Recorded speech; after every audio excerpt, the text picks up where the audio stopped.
The following production is part of the We Be Geeks podcast collective. Before we kick off today's show, there's a couple of things I want to add in here as we listen. I mean, this was the very first time I got to see the trailer for Doctor Strange in the Multiverse of Madness. And upon repeated viewings of the trailer, I have noticed that I heard the voice of Sir Patrick Stewart, which to me means only one thing: Professor Charles Xavier. Now, how many characters from the X-Men franchise are we expected to see? We don't know. But this seems to be their way to connect the X-Men into the Marvel Cinematic Universe. This is also similar to, and I think I mentioned this later in the show, Michael Keaton's voice being heard in the Flash film, or little clips of the Flash for this DC The World Needs Heroes little bit. Also, we want to acknowledge that just a couple hours after we recorded this show, Ivan Reitman, director of Ghostbusters, Ghostbusters 2, so many movies, and now, of course, his son has done Ghostbusters Afterlife, passed away at the age of 75, and I wanted to acknowledge that before we really get rolling on this show, because I would have liked to have made it part of the show had I known that he was passing away. And we would like to, of course, honor his legacy and thank you for all the memories and the films that you've made for us, Ivan Reitman. But with all that said and done, let's get on with the show. From days long ago, from uncharted regions of the universe, comes a legend. The dream that came through a million years, that lived on through all the tears. It came here, the Fandom Nexus. Fabulous secret powers were revealed to our host as he plugged in his microphone. I have a podcast! Here he is, your Spider-Pan, Jeremy.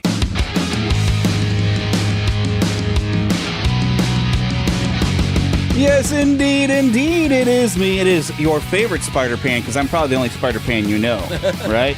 I'd imagine. Yeah, I would imagine so. I am your favorite Spider-Pan.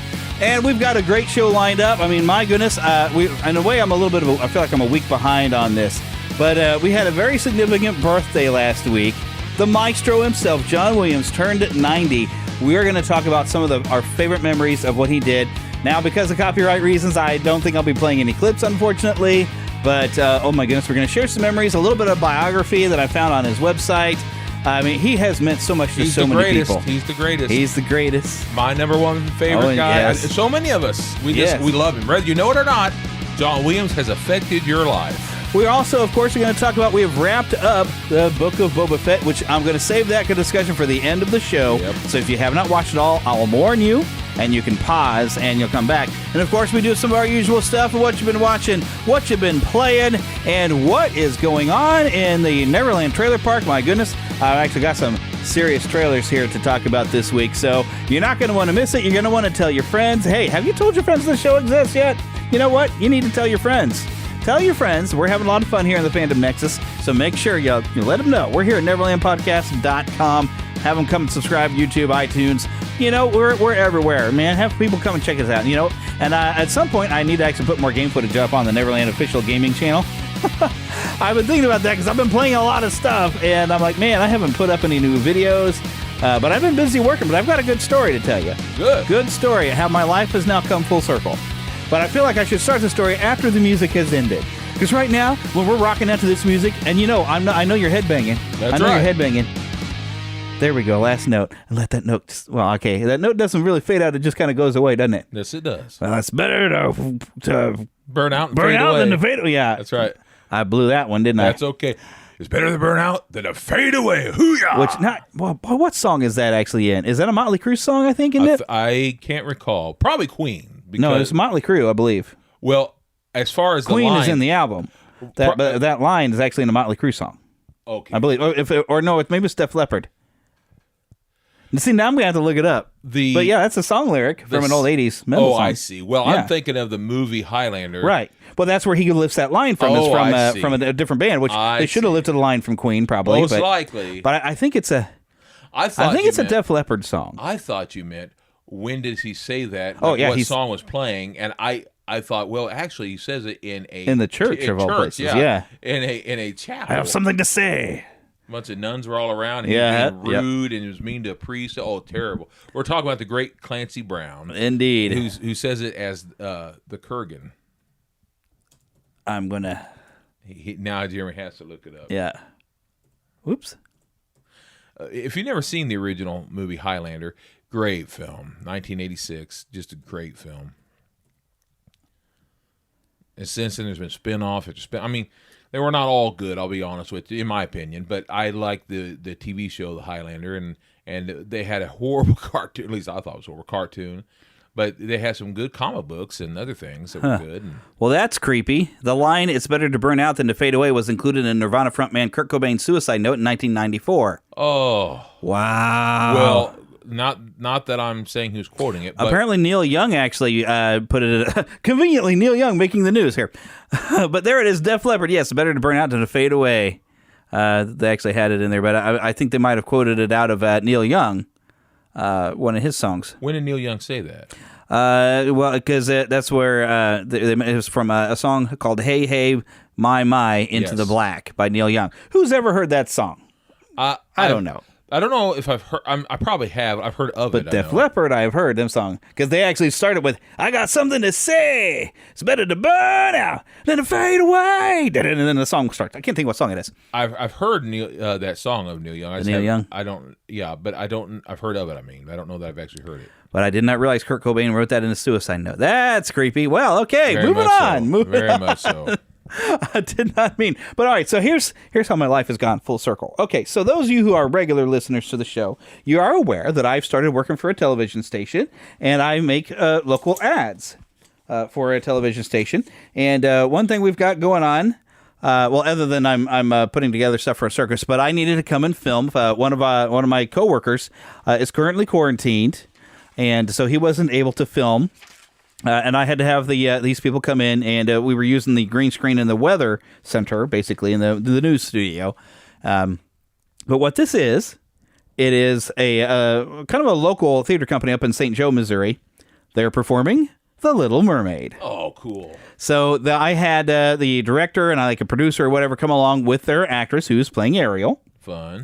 To come and do basically a green screen film shoot that my coworker was going to go and get on After Effects and add, water and whatever and finish out. It's like a 15 or 30-second spot, I guess.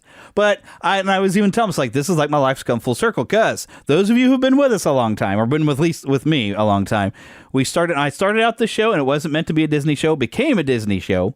From there, spawned on to where I went back to university, got my degree in audio and video and all that kind of stuff, digital media production, started working in radio, started working in television, left doing so much of a Disney thing, but yet here I am in my television career, the career I got that pretty much launched from doing this podcast, and I'm doing a Disney shoot. And yet, to bring it back to a full circle again, to bring it back to that, is that I was a Disney fanatic as a kid. Yeah. But the film that made me go absolutely ape nuts and go completely deep into the Disney fanaticism is the fact of The Little Mermaid.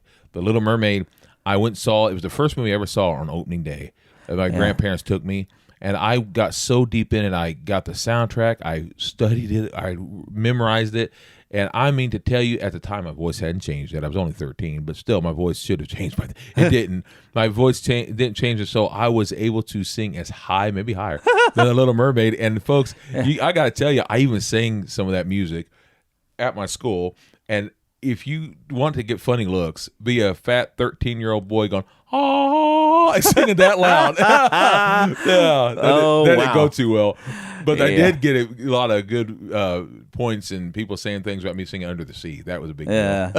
Oh, yeah, Under the Sea. You can get that with the guy's voice. I didn't do that, though. You can get away with that kind of there. Still. Oh, yeah. You and I, we used to sing a lot of Disney songs from back in the day, man. We were teenagers. Oh, I didn't care what people thought. I had a good time. We had our fun. Yeah. So, and I'm still the Disney fan, but I'm more of a vintage Disney fan. But me too. I'm just a little annoyed with them.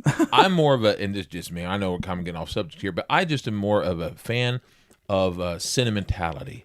I was talking about old TV shows, old nostalgia. Yeah. That's it.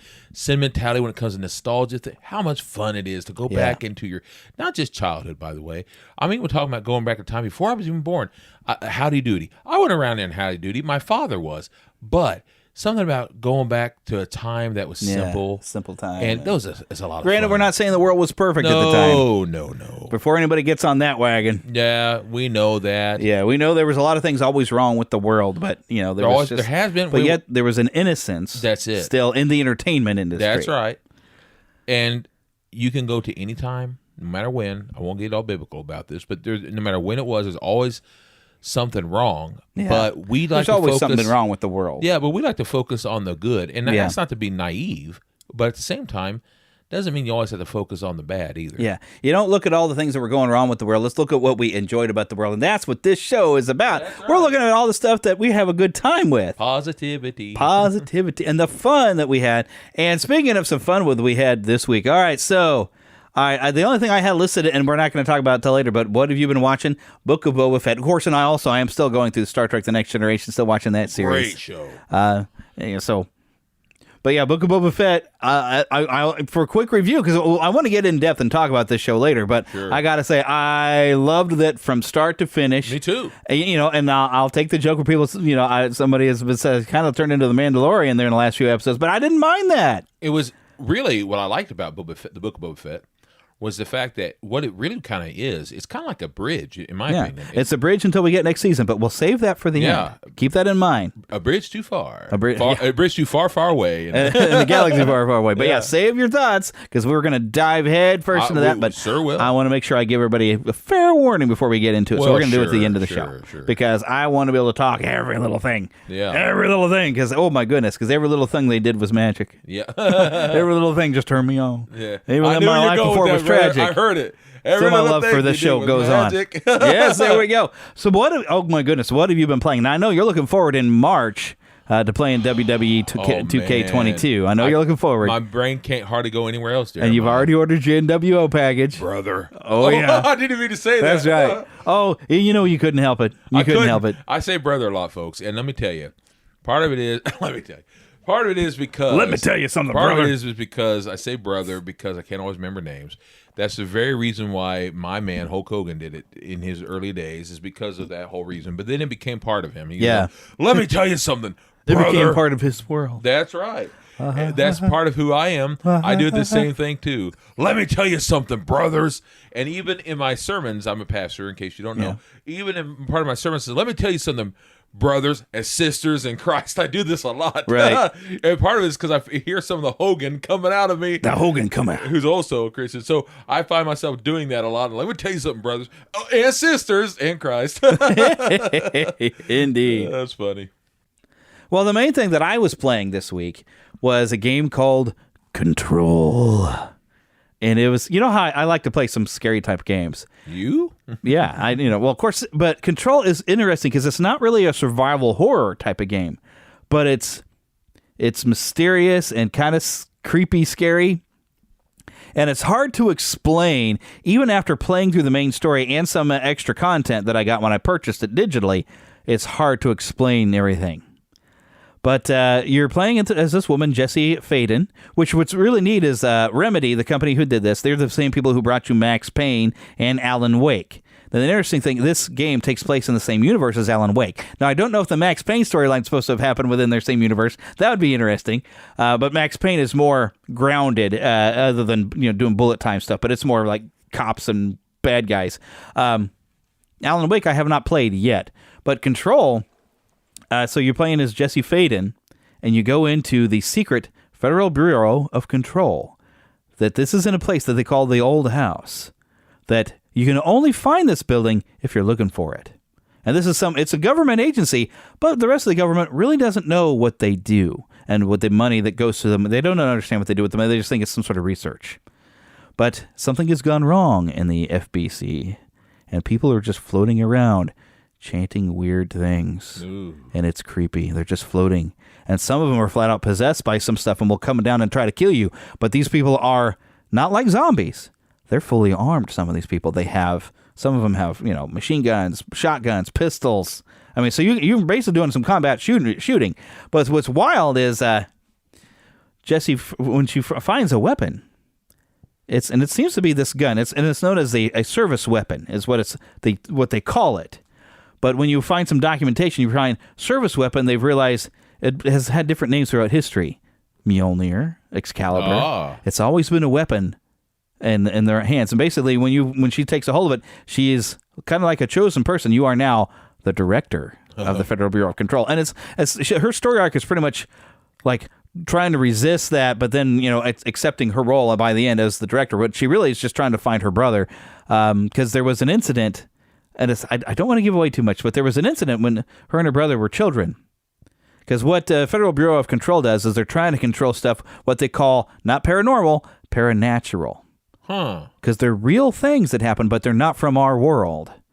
But somehow things cross over, and they're not paranormal. Like I said, they're paranatural. They're naturally occurring in their worlds, but sometimes they accidentally leak into ours. They kind of somehow seep over. They come into our world, and they try to study these things, try to figure out why it came in, and is it dangerous.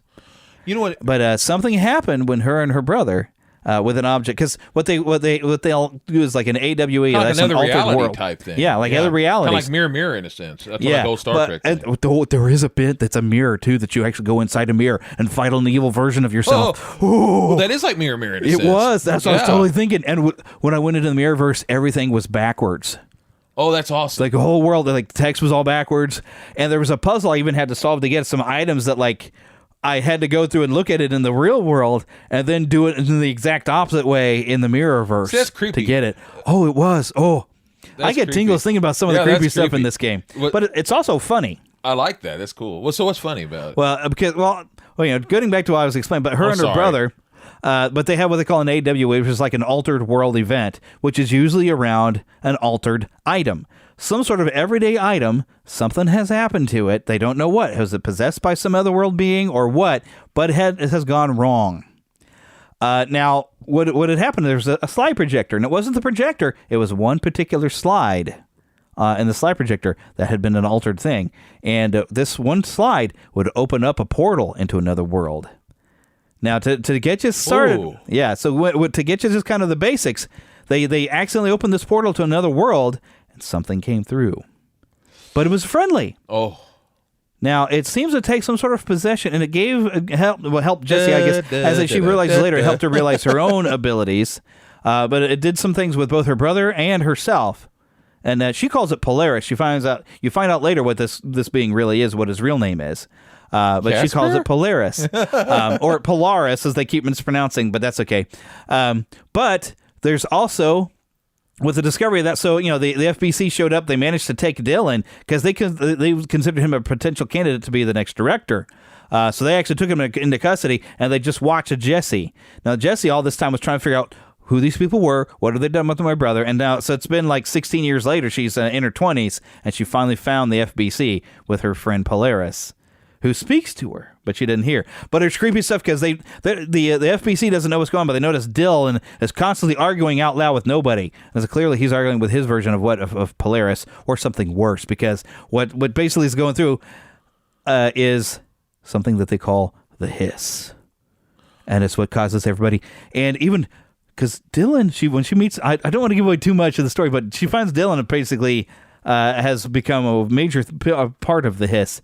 And he says, it feels really good to repeat the words. And it's this weird chant of like, you are the worm of the world. And it's all this stuff. But you hear, it's the same thing you hear when the room's full of them just floating around and they're all chanting this creepy stuff. And then some people will appear to kill you. But it's a really, hard to explain all this stuff with all these different objects. But what was cool, and I'm gonna have to pick up a copy of Alan Wake now, but there was an entire side story that was connected, that picked up, I guess, wherever the Alan Wake game left off, where he had disappeared at the end of his game, I guess. But it picks up from that of whatever happened to Alan Wake. And the only things I know about Alan Wake is he's kind of like a Stephen King. He's a writer. He writes scary stuff, and he goes into a town. In his game, he goes into a town where the latest book that he's been writing is coming true. Oh, that's neat. And it's scary. And his wife has gone missing. Now, have they made? I'm asking this because I know they've made some Max Payne movies. Yeah, they made one movie of Max Payne. So have they? And I saw that. Have they made any of the Alan Wake? Is that his name, Alan Wake? Alan Wake. There's only one game, but the second one is coming. So are they making movies of that? Do you know? Or I don't know if they will, because the Max Payne film didn't do very good. I liked it though. It was interesting. Yeah, it was very interesting. The games are a lot better. Yeah. but typical, Unfortunately, well, it's hard sometimes to capture all the. Games can go on forever and ever. Like a miniseries. And the story, you can spend 40 hours on that story if you need to. But now, and this is my opinion, but now that you got these channels, if you want to call them that, like HBO, Max, or whatever streaming services. Streaming service. Thank you. I knew that was better said. Now you got these streaming services, these, whether it be the Disney one, whatever it's one, you know which ones they are, you all do. But you can do so much more, like a mini series. It's just like the Book of Lonesome Dove, which is my favorite movie, and technically I know it's a mini series, but that book cannot be. They were originally wanting. There was a movie company, I don't remember which one, wanted to make it into a 2-hour movie.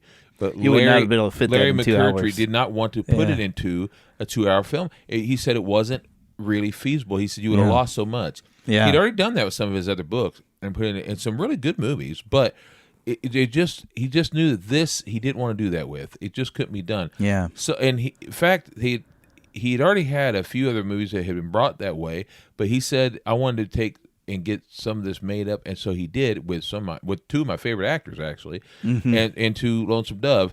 And I'm sitting there thinking that maybe with these streaming services, they should do that with some of these games and make it almost like a mini series, like a series. Well, we've actually recently had Arcane, which I haven't watched, based around the League of Legends by Blizzard, which is, I don't know how much story is actually involved with League of Legends, and I didn't watch Arcane. I hear it's not bad, but every time I think of League of Legends, I think when I have tried to play it online, you got 7-year-olds once again that will cuss you out because you didn't do something the way they think it should be done.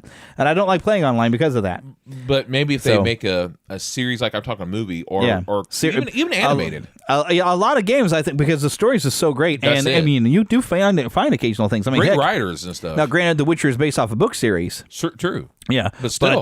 The Witcher 3, I mean, that's the one I think even people who hadn't played the other games, got pulled in Witcher 3, and that's where they knew there was enough of something there that they could make that series. These games, which I can't discuss. That's a very R-rated series, so I can't really discuss it too much on this show, I guess. Do you remember, Jeremy? Do you remember the old Find Your Own Fate books? Yeah, Choose Your Own Adventure. Choose Your Own Adventure, Find Your Own Fate. They had several companies had different, basically the same. We could do a whole show on that, man. So that's what, in fact, just recently I saw a thing online about, like on YouTube, about those types of books. It seems to me that these new games that we have, like you were mentioning, this game, seems to me like the new games are like those old books, but because now you can do so much more. You can do so much more, and you get to live through the adventure in the game. Exactly Games right. have gotten so much, and that's why I have no shame that I don't mind if I'm struggling, if on a difficulty level, I don't mind putting it on because a lot of times they'll put it as like, if you just want to experience the story, we recommend this difficulty level right here. And I don't mind doing it because I play games a lot of times to experience the stories now. That's right. I take me on an adventure. So there's with Control, there wasn't so much a difficulty settings, but they had things you could tweak to where you could set it to where I could have it auto aim a little bit for me. I can get some aiming assistance, and I can make a few gradual changes just to I still wanted to have some challenge, but I wanted to make sure I could experience the story without getting too frustrated because the combat in that game. The screen, I mean, there was times I could not see what was happening. Too bogged down. Well, some of them are explosion so dark. things, and it's all red. I mean, there are enemies that their entire thing is to float as close to you as possible and then detonate. And even when you kill them, they still detonate. And they'll get behind you, you didn't see it, and if it detonates, it'll turn your screen red. When you get to taking enough damage, the edges of your screen are kind of going red, kind of like a Call of Duty, where it starts turning kind of red and blood. You kind of have that going on, and I got points where I couldn't see a thing, and you just get it got bored. Difficult. Even after a while, you get kind of bored. Like, oh, heck with it. You say, I'm done with this. It's like, dadgummit, I want to experience the adventure here. I mean, you don't want it easy, but you don't want it so difficult that it's not fun. Right, yeah. I like a good balance, and I'm at that age that I'm here for the story. I want to be taken on an adventure where I get to play the main character.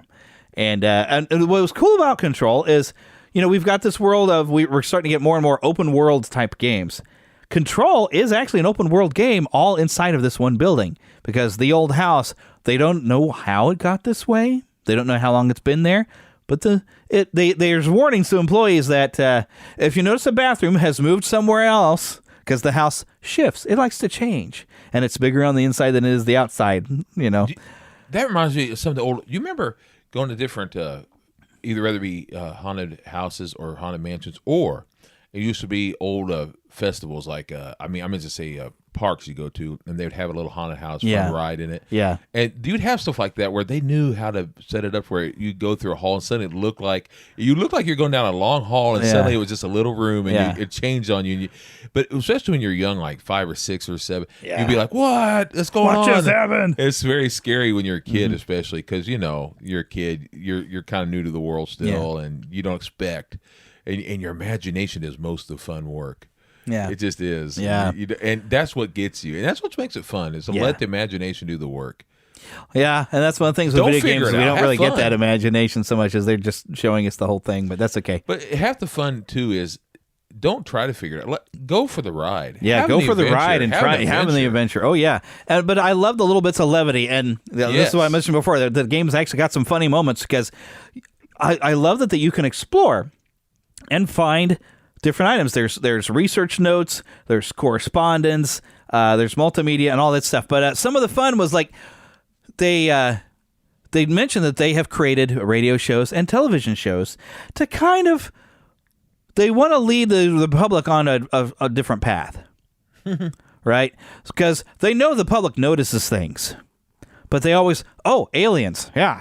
So that's what, they have like the American overnight radio show. Aliens. But what they'll do is they'll get letters that people write in, and they want to check. It's like, okay, these people that called into our show that we're trying to lead them astray by throwing, it's all aliens and all that stuff. It's everything. Basically, help them avoid the truth of the conspiracy by throwing them a weird conspiracy. Yeah. And they'll go for that. But people would write letters or whatever. And one thing, A curveball. yeah, throw the curveball. But they have like this one letter you can find where somebody's written in like, y'all need to come get this thing. I bought my wife, and it's really, you can tell the tone. It's this real bad redneck.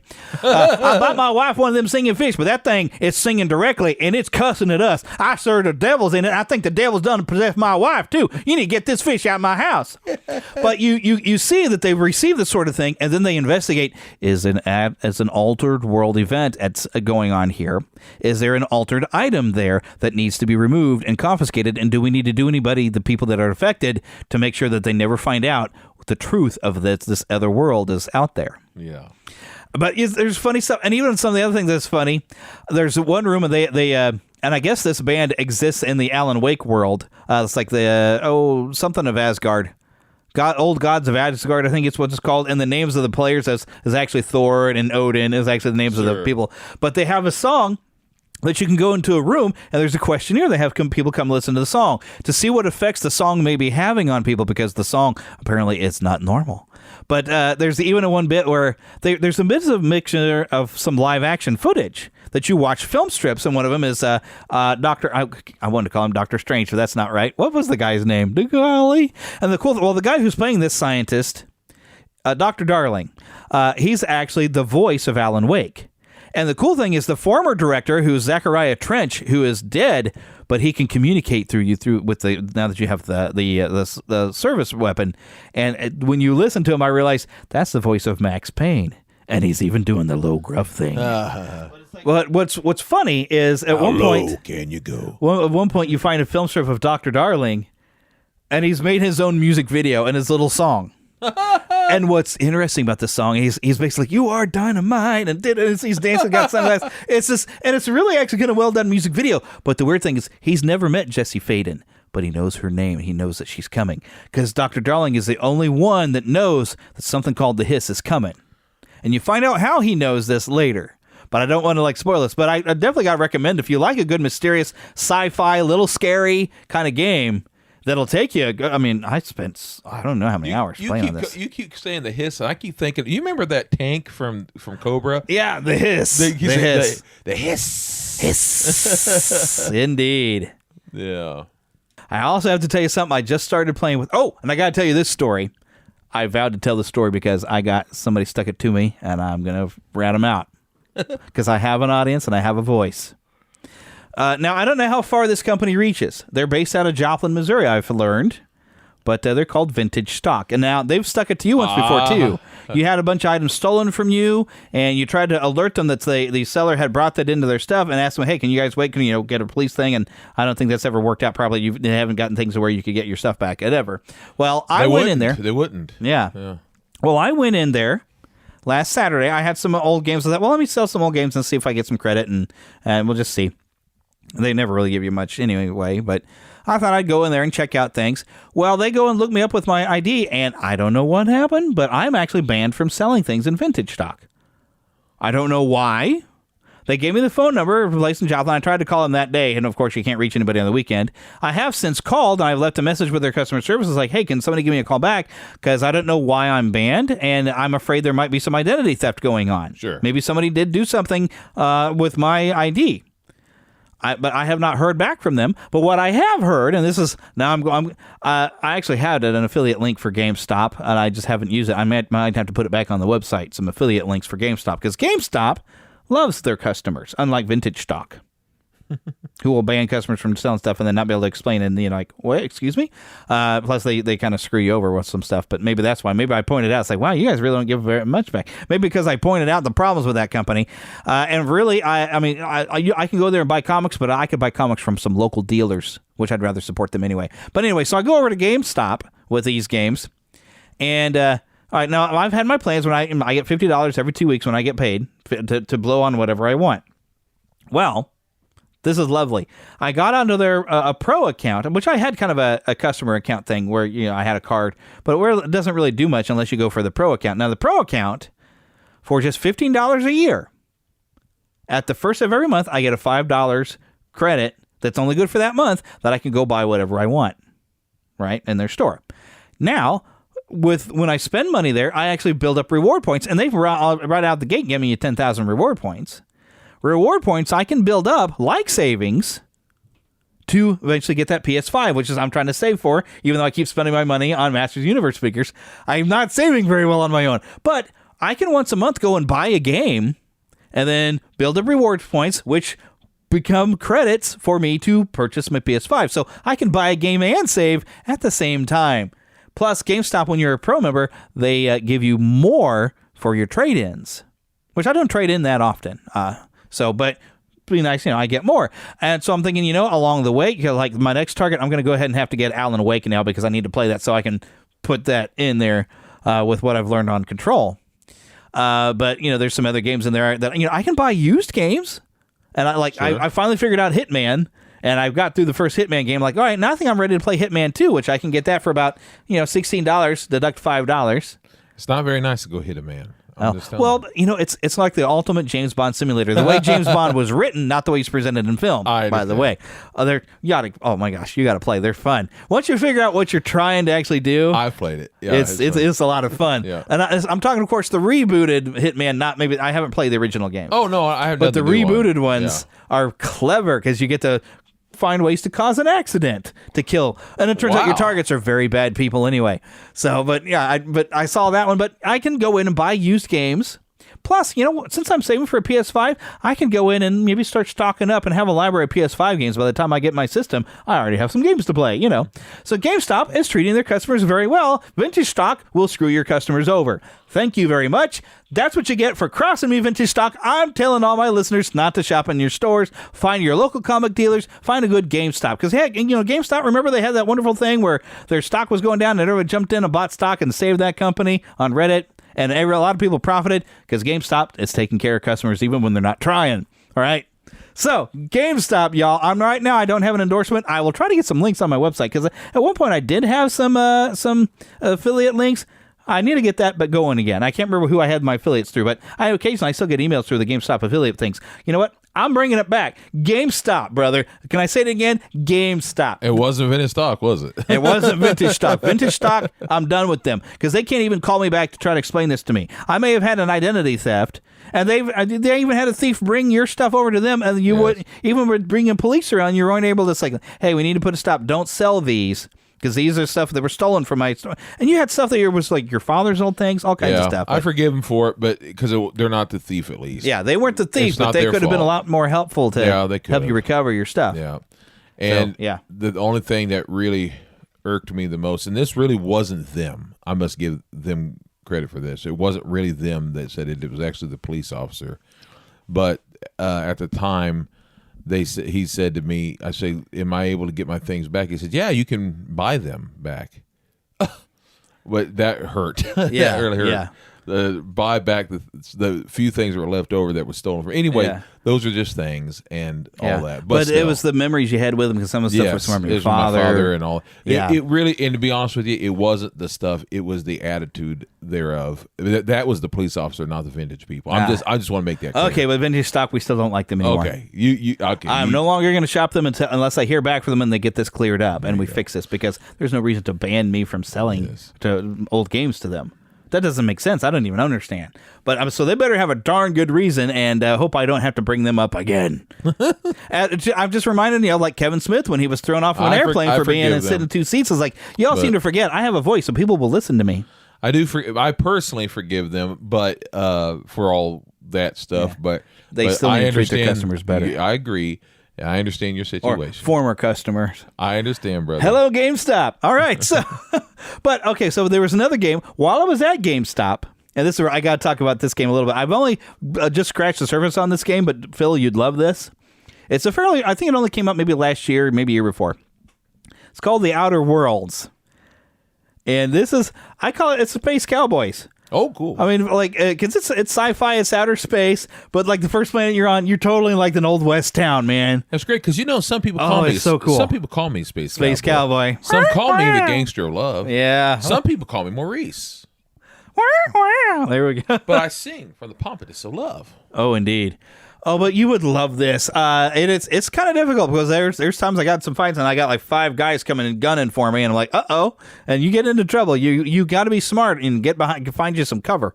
But it's a first-person open world in different planets. I've only so far been on I guess 3 locations, because I did do a quick little station. But I'm on a space station. I had to stop because we need to make this show today. But oh my goodness, the style of this is just fun, and it's a Western in space so far. I'm loving this. It's called The Outer Worlds. It was kind of almost an indie game, but not quite. I mean, it's where it didn't come out to a big hubbub, but it's really great. It's creative. Oh my goodness, this is so much fun. I gotta show you this game. You'd love it. But anyways, all right, so we've talked about games long enough. It's time. I only have a little bit of news and everything, but I got to hit the button just so we can talk about just a little bit of news. That was not the right button, brother. That's not it either.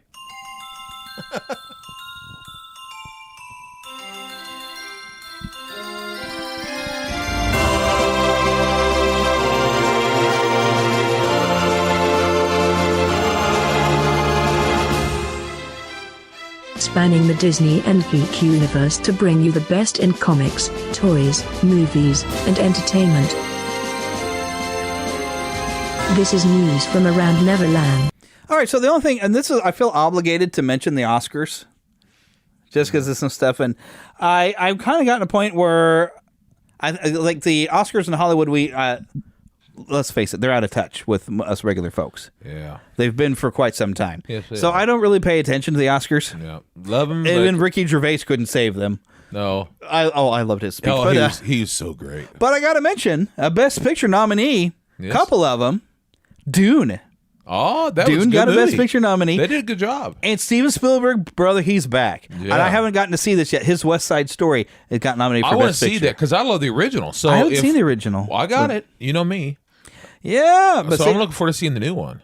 Yeah, indeed. I would like to see what he's done with it. The music in that first, I got soundtrack even. I mean, I've told you this. You know me.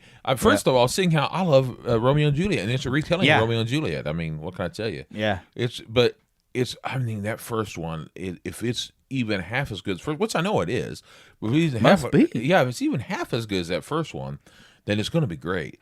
Because not only is it, and I'm sorry if I'm ruining this for anyone. I'm surely not, folks. We haven't seen this from now. I ain't seen it, but hey, I ain't seen it. I'll stop it. I'm simply saying this. This is not ruining anything. The story of Romeo and Juliet. We know that story. It's just not just a story of love. It's also a story of prejudice. It's a story of families hating one another. It's a story of all those types of things, and that's the important thing to remember. It basically says that these people hate one another, and they used that back then in the late 50s, early 60s to tell you that people shouldn't hate each other because they're different. Right. And it's a retelling of that, which is beautiful. Yeah. It's a great story. And when you look at the story of Romeo and Juliet, it's love overcoming hate, but then it's hate destroying love. Yes. And that's the warning. Yes. It shows, hey, how love can overcome the hate. It's my love coming from my only hate is even a line Romeo utters in there. But then we see what the hate does and destroys. Exactly right. So, I don't know if West Side Story comes out to a bad end or not. I don't know. I need to see it. I say nothing. Yeah, say nothing because I want to see it. But here's some other stuff that's kind of fun. Actor in a leading role. We got some Disney people here. Other than Will Smith. Will Smith has probably done a Disney movie, but through a side company. I don't know. But we got Javier Bardem, which I love him. He's great at playing scary people. He's actually for something being the Ricardos, which I meant to watch. I haven't watched it. He plays Ricky Ricardo. But you got Andrew Garfield's actually in Tick, Tick, Boom. And, of course, Will Smith. And then Denzel Washington, The Tragedy of Macbeth, which just came out. Okay, let's see that. But you've got an even actor in a supporting role, J.K. Simmons, and being the Ricardo. So, I mean, you've got some Marvel actors who are getting some nods, which I got to bring that up, too. And seeing how you're talking about West Side Story, the original West Side Story, the main guy in that is a Disney guy, because you remember the guy from, I think we've talked about it before, Johnny Tremaine. I still need to see that, dude. Oh, we need to watch that. I need to watch it. I know every year around 4th of July, I'm like, man, this is the time I'm supposed to be watching Johnny Tremaine. Disney Plus doesn't have it. What in the world? So, man, we gotta watch it. I keep hearing one of the main guys in that, Johnny Tremaine. He was the main character in West Side Story. Nice. The original, I'm talking. So, yeah. Something else I got to bring up, just because I'm sure we've carried some of our Disney fans with us.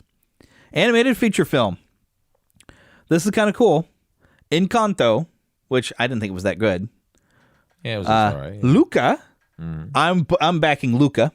Pixar. I love Pixar. But the nice thing, kind of fun thing is Disney has 2 movies in here, because I guess Raya and the Last Dragon would still count as being, but that's been over a year ago. But I guess this is still within this term. But Disney technically has 2 movies and Pixar has 1 in there. And then there's also The Mitchells versus the Machines, which I didn't see. And then something called Flea, which is a foreign film, animated. But I'm totally going, come on, Luca. Yeah, I like the Ryan one. That was Ryan the Last Dragon was pretty good. I really enjoyed the animation. Yeah. It was tremendous. And the style of it. It was pretty good. It felt like it was the plot of a video game too. It felt like Legends of Zelda come to life in a weird way. But it wasn't one of Disney's best. No, but I like the messages and things in that. Yeah, it was pretty good. Yeah. But I didn't care for what's her name? That she was a lot better in Shang-Chi. Awkwafina. I didn't care for her. She has a great voice, though. I will say, in the sense that she has such style. Yeah. And she definitely... It was a style that just didn't fit with the tone of the film. But she definitely... I'll say this. She's a great animated character in the sense that she seems like an anime character even when she's not. Yeah. I guess that's what we'll put it. She's a character. But yeah, so we've got a lot of different stuff, and Cruella, I guess we'll mention for costume design. That I feel to be very appropriate somehow. I don't really want to see the movie, me neither. But being that it's about a fashion villain, costume design that fits. But yeah, so that's the only thing that I wanted to bring up for any sort of news this week. And now we're going to have some fun now, brother, because we're going to the trailer park. Mama, another gator got in the house. Another gator? Give me that sugar. Come here. Get him, Mama. Get that gator. The Neverland Trailer Park. So this week was full of trailers that I didn't know were coming, and one that we were waiting for. That they've been advertising that it was coming. And we'll get to that one. But I got a few things that surprised me this week. The first one I'm going to play for you is called Lightyear. A year of work for a 4-minute flight. Isn't that something? We're all ready if you are, sir. Well, let's go find out if this... We got a breach in the perimeter. Thank you. Buzz Lightyear mission log. After a full year of being marooned on this planet, our first test flight is a go. Let's get everyone home. Good luck, Captain. We're all counting on you! Roger that.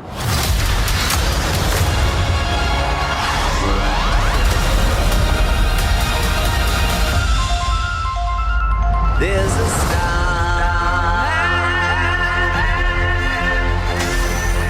waiting in the sky. Hello, Buzz. I am Socks, your personal companion robot. We're being pursued by just a massive robot.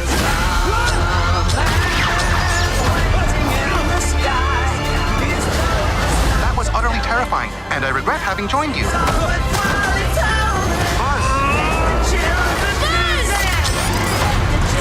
Lightyear! Let all the children begin.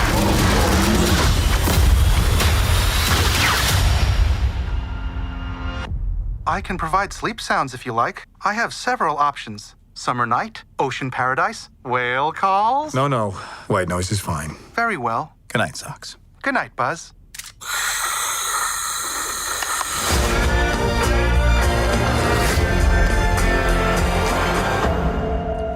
Every hero has a beginning, and you go on an intergalactic adventure with Disney and Pixar's Lightyear, June 17th, 2022.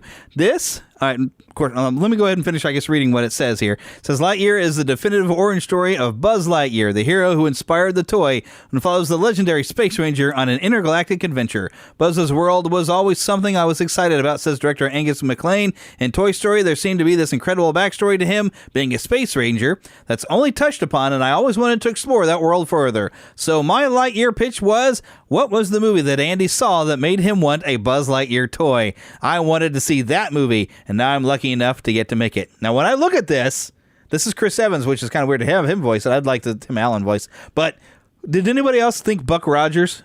Well, yeah. The only thing that they had anything similar to this with is the TV series. And if you recall, they had the voice of, and I can't think of his name right now, he was from Seinfeld. Oh, yeah, Pat Putty. Was it Pat Warburton? Patrick Warburton, yeah. Pat Warburton. That's the only thing I could think of that had anything similar to this. And this wasn't his early life, talking about Buzz. Yeah. This was... it was Buzz Lightyear of Star Command. Yeah, Star Command. It was the whole thing. And it was basically... A lot of great characters in that cartoon. A lot of great characters. And so they've done this, but it wasn't his early life. Right. Wasn't... He said it almost like Pat would have. Right. I love that guy, by the way. Yeah. But... Everybody does, really. Yeah, he's awesome. But the way they did that cartoon was pretty much these stories in this sense. Yeah. How they're trained and all. So it's not like this has never been done, but this is done for more of a serious... This is more of the canon one. Yeah, this is Although canon. They did establish, I think, with the cartoon, they premiered it with a movie that I never didn't see, but they had like Buzz and Woody sitting on a TV with the other toys to watch the cartoon, which I hope they do kind of with this. And I have it, but they had the...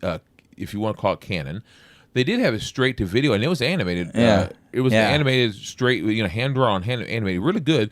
And that was Tim Allen's voice. That was before it was. When they did that. I've never seen that original movie, but I liked watching the cartoon. And the great thing about that too was William Shatner did a little talking thing on there. It was that song at the end, and he was involved. And that made it, to me, much fun. That's much better. Because I don't know. First of all, Shatner's cornball, just like all the rest of the people involved. And not just that, folks, Star Trek, it brings it full circle again. We're going back to that. Right. Brings it full circle. Come on. Although, I expect a few Star Wars nods. Kind of like what we got in Toy Story 2. Because we do get to see Zurg in there. And I wonder if they're going to keep the idea that Zurg is his father. Maybe. But I don't know. That would be kind of cool. But what would be great is, at least when it comes to this whole thing, when we were talking about Shatner and all that, Star Trek and Star Wars, they have such an old school sci-fi greatness, the richness. Yeah. I mean, they are sci-fi. I'm not saying that there's none other great sci-fi things, but they are basically the two bestest of sci-fi. Yeah. Sci-fi and fantasy. Really, because Star Wars is a fantasy. Oh, yeah. In a sci-fi environment. Star Trek is pure sci-fi. It all comes full circle again. And you can go with Doctor Who and all that is pretty big. It goes right in there. But, man, those are all pretty big names in those areas. But to get us back to what we're supposed to be talking about with Buzz Lightyear in this trailer, the reason why I call this kind of reminds me of Buck Rogers is it appears that they're about to do a test flight of some sort of new, maybe it's a new warp drive, but they've been on some sort of planet or somewhere, they're looking to get off, and it seems like Buzz the experiment may have worked too well, and he's now far from home. in a whole different area, and now he's going to join the Space Rangers. That's what it appears to me, because it seems a lot of stuff is new to him, like this little robot cat, which cracks me up. I have a question for you about that cat. Who is it who does the voice of that cat? Because he sounds so familiar. Let me see. Well, previously announced Chris Evans, who lends his voice to Buzz, Kiki Palmer, Dale Souls, Taika Waititi as a group of ambitious recruits. Taika, Peter Sohn voices Buzz, robot companion Socks. I have no idea who Peter Sohn is. Well, I first heard that voice. I said, my gosh, that's... Efren Ramirez, though, I believe that he was Pedro in Napoleon Dynamite. I think that's who that is. I see his voice that's in here. But yeah, a lot of. I kind of do hope that we do get eventually working in some of the characters from the old animated series. Like they go ahead and connect and say, oh no, these animated stories are part of Buzz's history as well. I would love to see that connection, because there were some great characters in that cartoon. You mentioned Zurg earlier. Yeah, and we do get a look at Zurg in this trailer. He's big and scary. And that makes a lot more sense. Yeah. Because I like the cartoon, and I like that Wayne Knight at the time was involved with the voices on that. He was that one. I can't remember the characters' names. I can kind of picture him, because he was kind of like a bigger guy. Then they had the Wayne Knight, kind of the cute alien girl. Well, this is interesting too. Wayne Knight goes also into Seinfeld with because Wayne Knight, Newman. That's how he got real popular. Yeah, Newman and Jurassic Park, of course. And I mean, how can you not? But that's nice. Gotta go. Yeah, gotta go. And you did. Not very far. Yeah. Anyway, but that being said, I love him in those things. Yeah. What's great about that is that when Zurg first shows up, he was also, of course, another character in that cartoon, Toy Story. He was the one who was selling those toys and all. He's so great in that movie. Everything for a buck. Yes. Yes. So I'm looking forward to this. I didn't think I would be looking forward to it, but every time, the looks that I've been getting on it, like, plus it's Pixar. Oh, yeah. Pixar so far hasn't made a movie that didn't have a good time. Yeah. So for the most part, I think they're all outdoing Disney. Yeah, that's all I got to say. They're outdoing Disney. All right, I want to move on to something that surprised me the other day. It's called The World Needs Heroes. Yes. Who are you under there? What are you hiding? My son dreamt of a better world. That's why he saved me. You can go to any timeline, any universe. Why'd fight to save this one? What could be greater than a king? A hero. I just got goosebumps.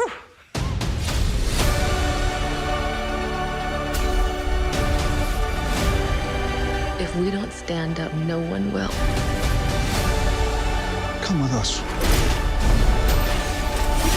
There's a glorious world out there, waiting for you. The Batman, Black Adam, The Flash, and Aquaman in the Lost Kingdom. And DC's promising to put all these movies in theaters. And this one little thing, the thing is, me being the Marvel guy that I am, it says the world needs heroes, and it's a DC ad for all their stuff doing this year. I'm like, the world needs heroes. The world's got heroes. It's in the Marvel Cinematic Universe, brother. The world needs DC heroes, which most of those were first. They need good DC movies. That's exactly right. That's what we need. Hey, now, did you recognize Michael Keaton's voice there and talking to the Flash? Yeah, did you recognize the man speaking to Black Adam there? Yes, indeed. Good old Pierce Brosnan. And perfect for the role, man. Who is he supposed to be, though? I can't remember the You're the DC guy, man. I can't remember the character's name. He's the one who hands over the powers of the Shazam things. I just can't think of his name. Who makes sure that they receive. So he's like before the Wizard Shazam, then. Yes, and I can't think of his name. But, I have no idea. But Pierce Brosnan is one of my all-time favorites. He's great. Yes, He's I love him, man. He'd just be great for this. I just can't think of his name right now. The character, I mean. I have no idea. And I did see some other characters that kind of recognize, in the gold armor. I can't think of who that is. Are you talking about? You're not talking about the Hawkman. No, I know Hawkman. Yeah, of but the other guy that you see, he wears blue with like gold armor. Oh yeah. And he's got like a shield normally. Yeah, that's name right now. I'm sorry. I can see it. I want to call him the Guardian, but that's not right. Yeah, that's right. There's Is it right? There's Guardian. There's also I get him and Adam mixed up for some reason. I know that's not right, but But I don't know my DC very well. But I know I've seen that guy in like the Superman animated series. You don't know your DC very well. I do not know my DC. We pray for him. I'm a Marvel guy. We pray for him. I am a Marvel guy. I love both. I do love me some Superman and Batman. But, sure. And I do love some Green Lantern, too. Green Lantern, Well, in pretty awesome. reality, there's about 5 or 6 characters, maybe more, of DC that open the door for other characters. Batman, Superman, obviously, Wonder Woman, the Justice League. They open the door for everyone else. In '79, when they made everybody believe that a man could fly, when they took Superman seriously.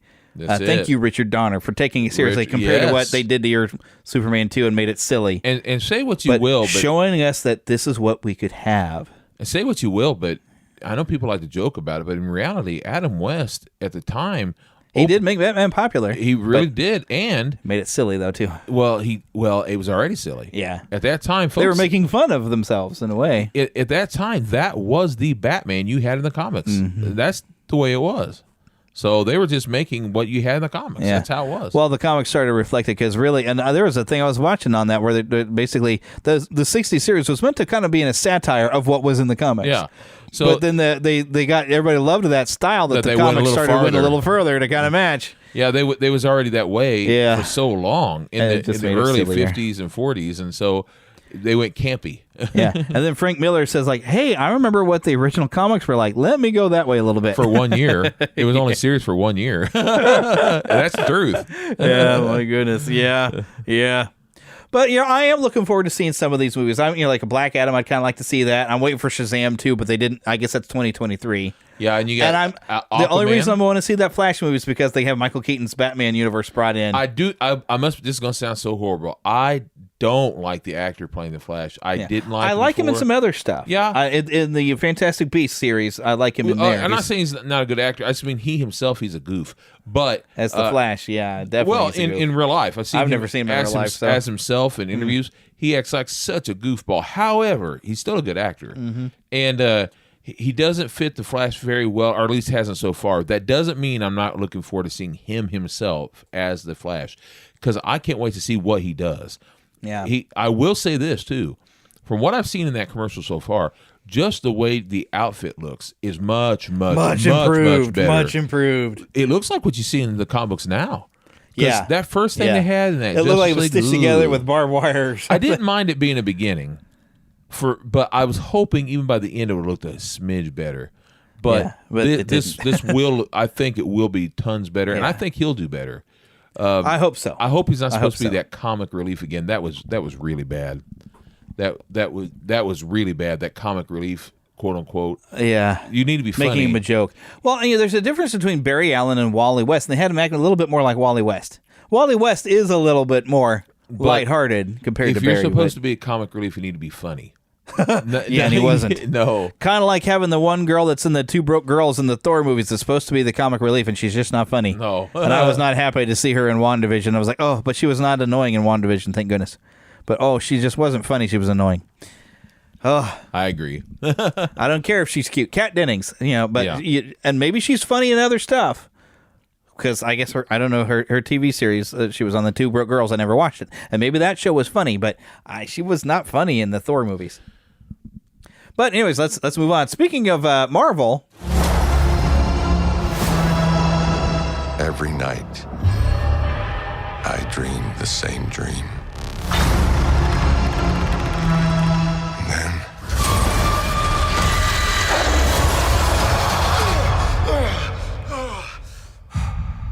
then the nightmare begins.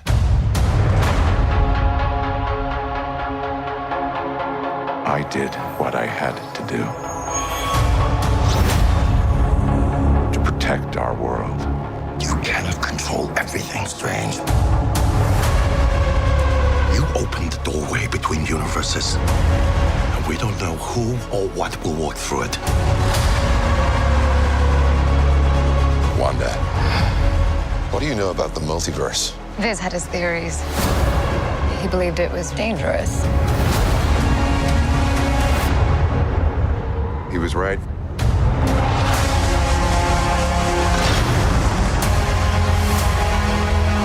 I'm sorry, Stephen. Your desecration of reality will not go unpunished.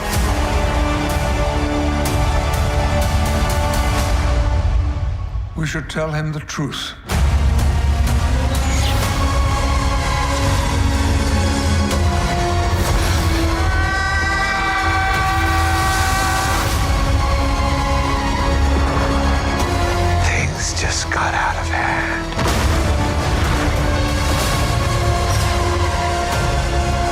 break the rules. Look out! To become a hero. I do it, I become the enemy.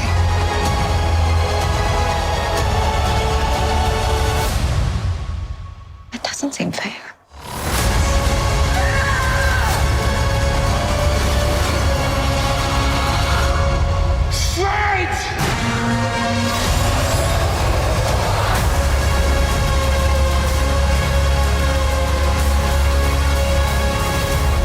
May 6th, Doctor Strange in the Multiverse of Madness. Now, this trailer just dropped, just a little bit before we even started recording. I did not know that this was coming. But I figured for Super Bowl, it was good. I had a feeling during the Super Bowl they were gonna see something. So, this is the first I'd seen of it. But all right, let's see what it says. It says, "Enter a new dimension of strange." Watch the official trailer for Marvel Studios' Doctor Strange.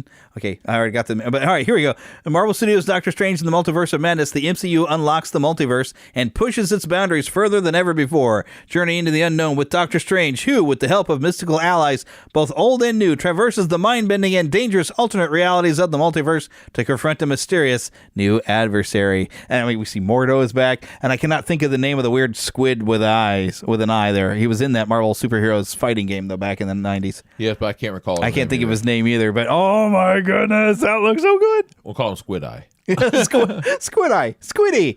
Oh man, I want to say it's Shumagorath. That might be right.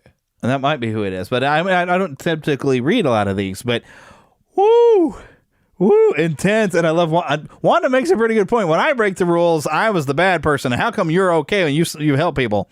Well, Wanda, you did really mess up, and so did apparently Doctor Strange. But I don't know. Maybe his mistakes were different because she did. And I think she's coming to terms of being sorry for what she did out of her mourning. And then I like that we're getting some development she did it of for that. Herself though. She did it for herself, and and we don't know. Maybe Doctor Strange, something else he's going to do that's going to be bad. But I guess him doing something for Peter and then having to fix it in the previous Spider-Man movie, which I've told Heather she has to watch Spider-Man because she loves the Doctor Strange movies. She didn't want to see the new Spider-Man. And I said you have to because it sets it up. And there's a connection, very directing wise. Sam Raimi. Yes. Sam Raimi. That's right. I love Sam Raimi. Yeah. Have I mentioned that? Could you tell from the tone of well, my voice? Doctor Strange and Evil Dead, in a sense. Well, because this is supposed to be a scary Doctor Strange movie. Yes, well, Evil Dead, exactly. Oh, man. But this looks so great. I cannot wait. May 6th, just a few short months away. Oh, man. This looks so cool. It's so exciting. I am down with this. But here's the movie I know you're excited for. Jurassic World Dominion. Oh, yes. I wanted to show them something that wasn't an illusion. I love hearing his voice at the beginning of this. Something that was real.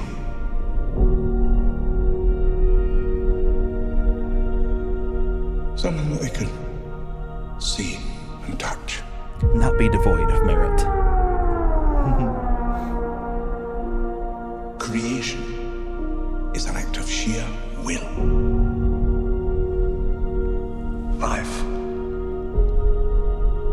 will find a way.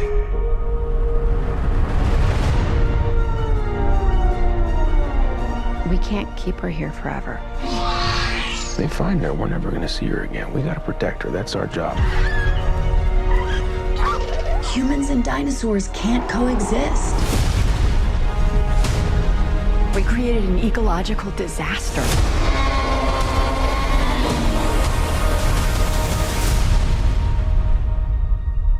Ellie Sattler.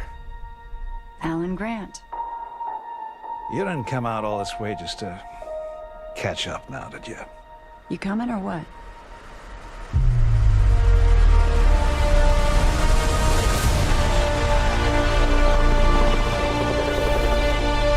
We're racing toward the extinction of our species. We not only lack dominion over nature, we're subordinate to it.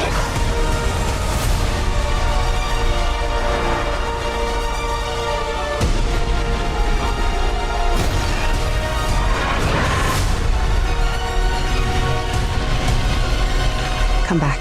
I always come back.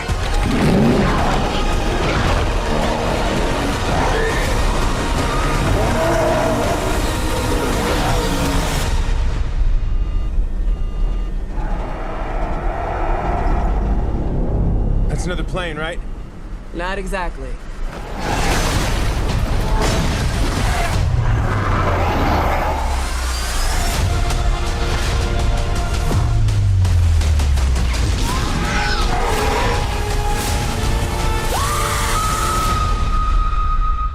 Don't move. Bigger. Why do they always have to go bigger?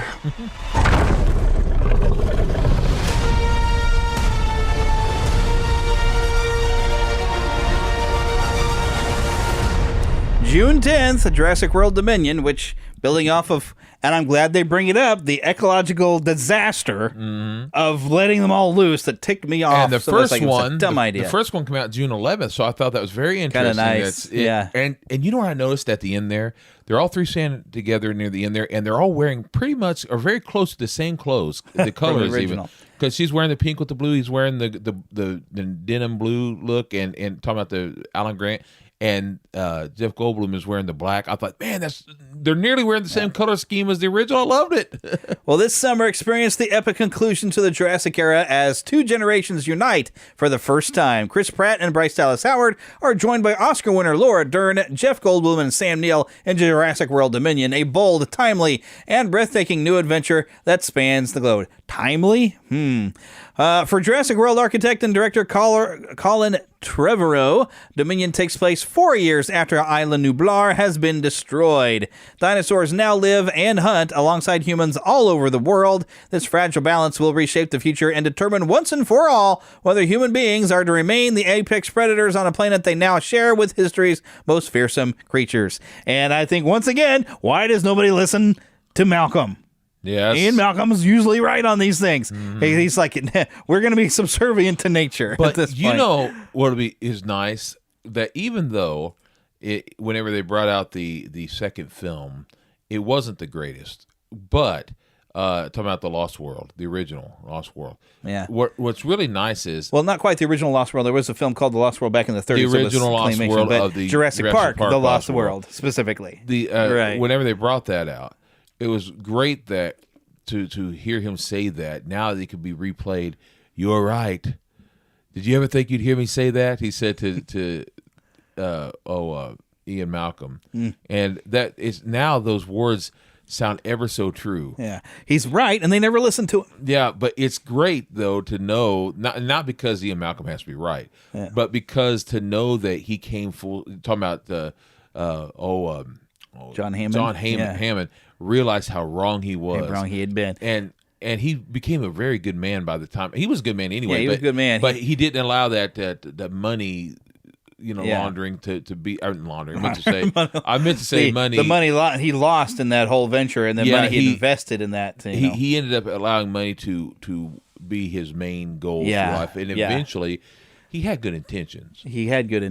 But unfortunately, it kind of won out over him, and he didn't mean to. He wondered if he could, didn't stop to think if he should. There it is. There it is. There it is. There it is. I got one more thing. Go ahead. One more thing. Here we go. This is going to be short, though. Streaming March 11th on Disney+. May, breakfast is ready. Oh, hey! From Disney and Pixar. What's happening to me? This little quirk runs in our family. Yes! No! That's just my energy. Any strong emotion will release the panda. Disney and Pixar's Turning Red, rated PG. Original movie streaming March 11th only on Disney+. Wow. And you haven't seen anything of Turning Red, although we have discussed it, but I think it's the first time you've was watching it. I actually watched it, yeah.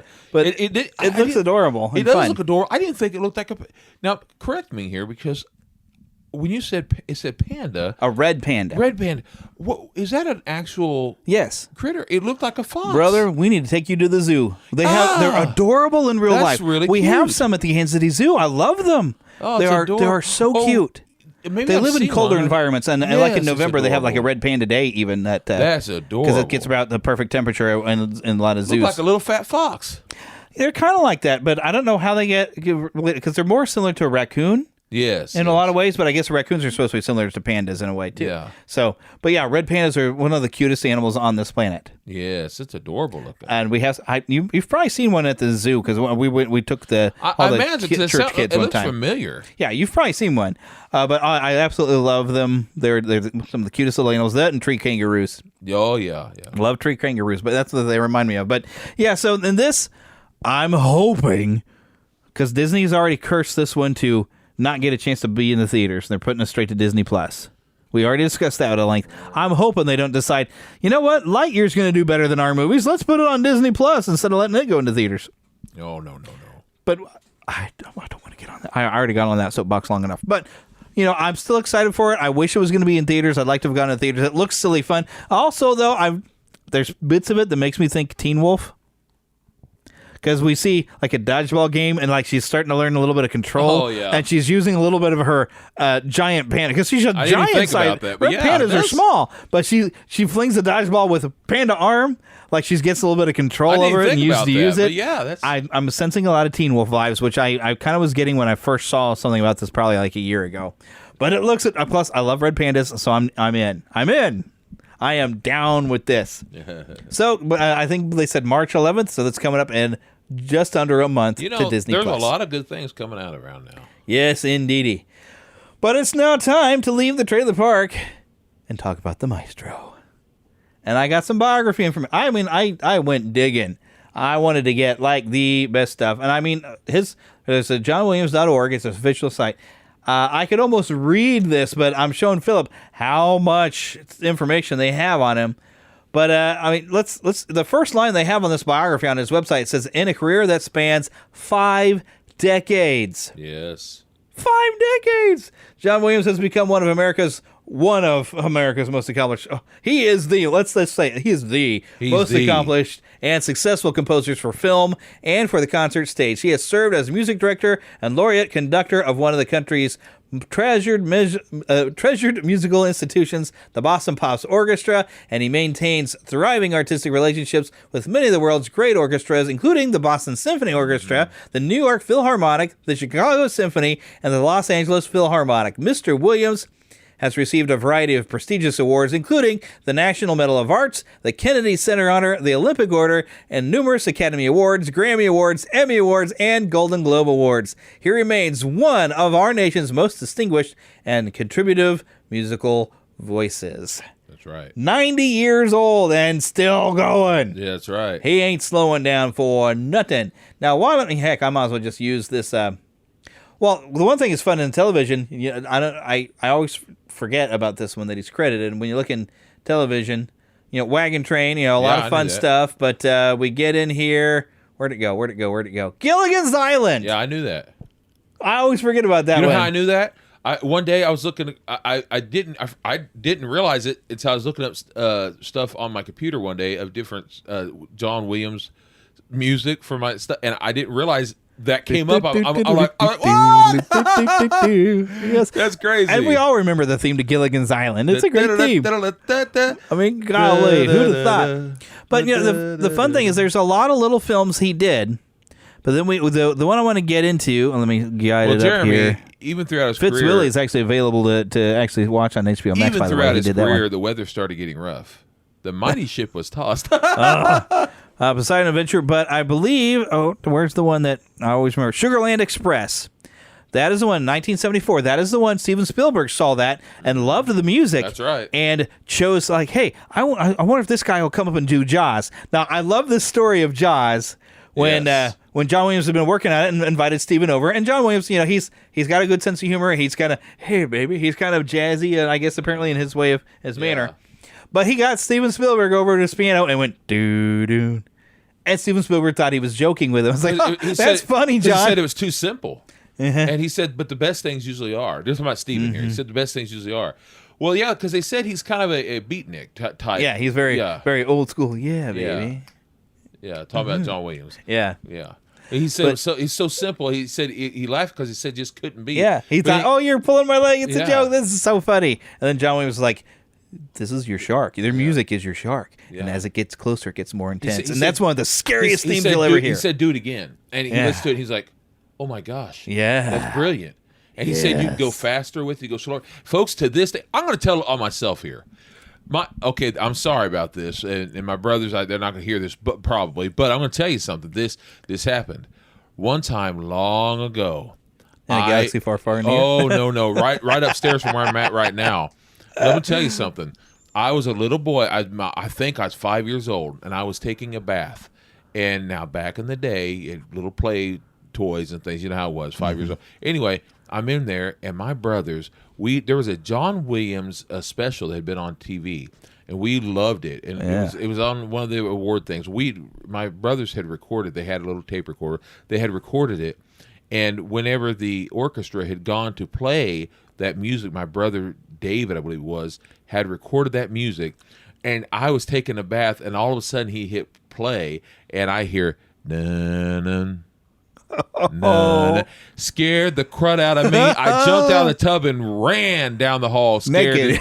I believe I was. I just know I had to get the heck out of Dodge before that shark ate my butt out of the tub. Yeah, out the tub. That shows how much John Williams has so much power. Folks, do you know that John Williams is the reason that I learned how to swim? No joke. In the pool. Because you wanted to swim away from the shark. Now I know this shows how ignorant I was as a kid, but folks, I started swimming because I knew that Jaws 3 was about to come out, and when I'd be in the pool, I swear to you, I could hear dum dum, and I was afraid that Jaws was going to jump out of that pool Come out of that water and get you. I didn't care if it got everyone else, but it best not get me. Doggone it. Yeah, you wanted to be the faster swimmer, so the slower swimmer gets eaten, but not you. I'm telling you, that music is so powerful. Yeah. You could swear there's a shark near you. Yeah, it's so scary. That's how it spoke. You know, if it had been for that music, that movie wouldn't be near as good as it is. Mm-hmm. It's what made that be such a blockbuster. I mean, it's a good story. But it's a better story than the book of Jaws 2, I must say. But they couldn't make the shark do anything. Right. But you didn't need it with that music. Your that shark. music was a shark. Yes, it was. Thank you, John. Woo! And now, so he did such a great job with that. Now, suddenly George Lucas has made this little independent movie, Star Wars, and he's like, man, I don't know how I'm going to score. And he'd put like a temporary score of classical music and everything. And his buddy Steven Spielberg is like, hey, let me put you in touch with John, who did my music for Jaws. Oh, yeah. And a legend is born in Star Wars. Are you kidding me? Woo! Can you even imagine anybody? We can't. I couldn't. Now, granted, we've been born with this, and literally seeing how you were born right before the movie came out, and I was the day after, the exact day after. Well, still brand new baby, and I was just a baby when it came out.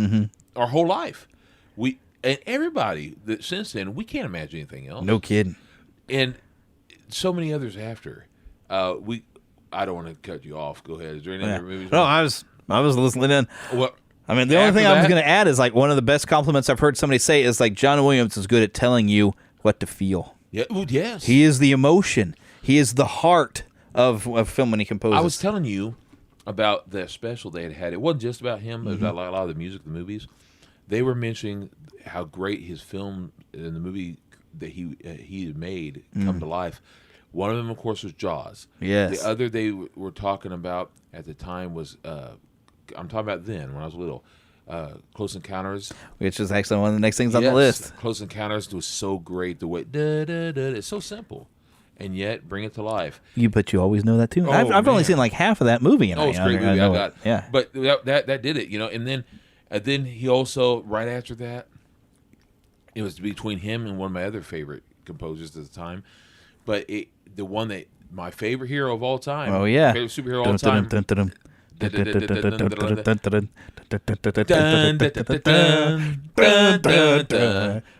could it be? Superman. And I want to give credit where credit's due. The late great Richard Donner. He loved him so much. They said that when they started recording it, because it was between him and another composer who was good.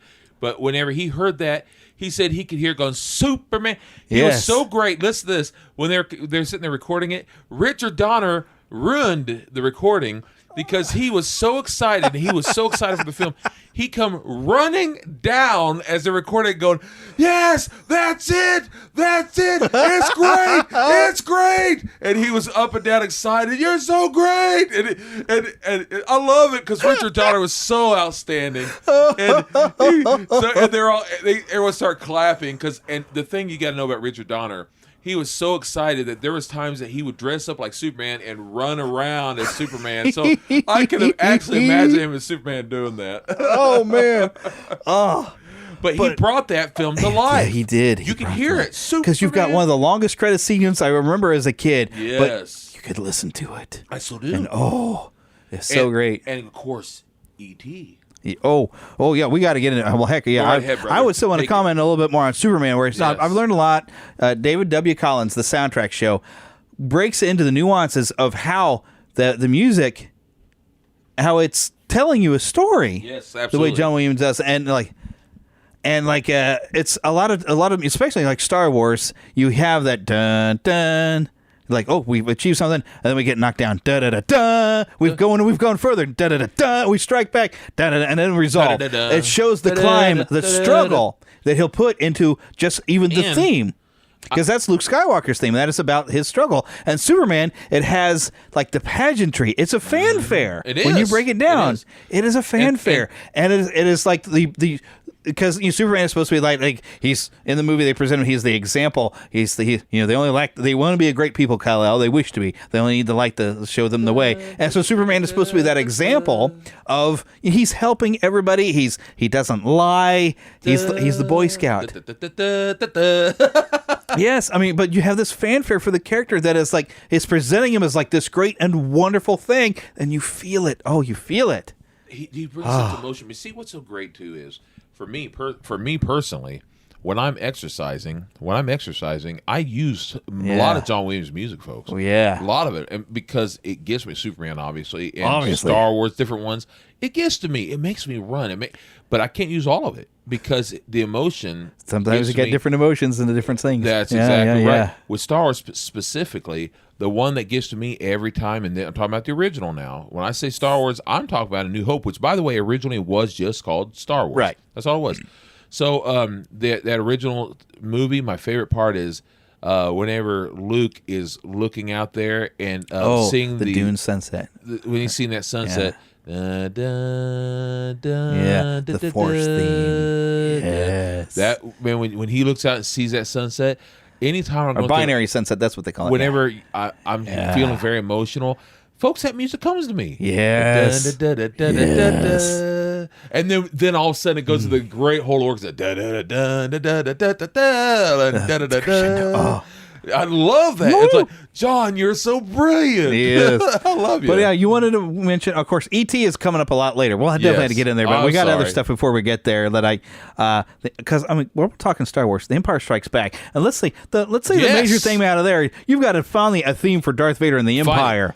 And it's pomp and circumstance, but it's scary in its own way. It is dread. It is, it knows like you're in trouble. I gotta sing it. Yeah, that the bad guys are here when you hear it, but it has this pomp and order to it, and it's a march, really. My father was so great. My father was so great. He loved music, and he loved John Williams.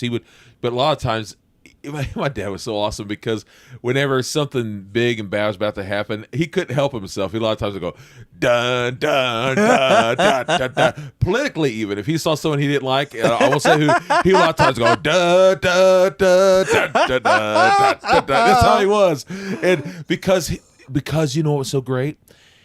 The music, no matter what you may think, music always brings mood. Yes, it does. And it's emotion. Music is emotion. This is why when you're in a Christmas mood, you have certain Christmas music. When you're in the mood church, when you're in mood at church, you need hymns. You need praise music, whatever it is. If you're in the mood at your birthday, what do you say? Happy birthday. That's what it is. You need something for emotion. You know what you're doing. Yeah. Music is feelings. Romantic, but tomorrow, Valentine's Day. Romantic songs. By the time this comes out, it'll be Valentine's Day. Romantic music. You know what I'm talking about. Music makes you feel, and the best composers bring the feelings. I mean, yes. Of movies that make me cry, it's usually some of the music that does it to me, and it's frequently John Williams. Certain notes. You hit the certain ones, and we're gonna get into one later. Pulls at your heartstrings. Pulls them heartstrings, and always, But like the next thing that on the list that I got to bring up though.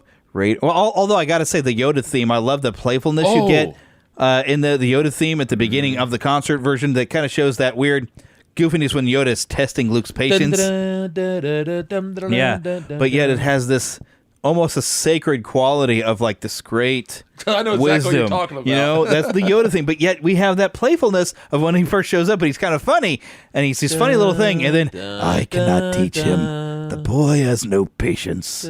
We suddenly like this funny little thing is. Oh, I'm getting chills just sitting here thinking. Yes. I tell you what, the tingles just went up and down my spine. But ooh. Well, because he was basically he was playing, and he was putting on a kind of a show, you could say. He was testing Luke. He was testing. You better believe it. Because just one thing I love about My you. homeless is. Yes, funny he's being, and then all of a sudden, I cannot teach him. He becomes very serious. Yes. And the music is right with it to tell it's you. brilliant.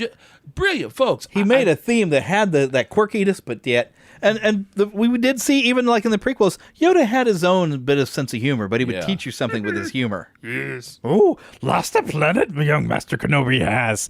Find him for him, we will. But first, my home.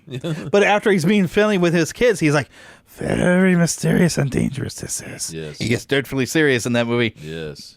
Pardon me, I'm drinking Mountain Dew. Careful you must be. Yes, I do not want to burp into the microphone. I'm trying not to. Too much dew you drink. Yes, I did do the dew.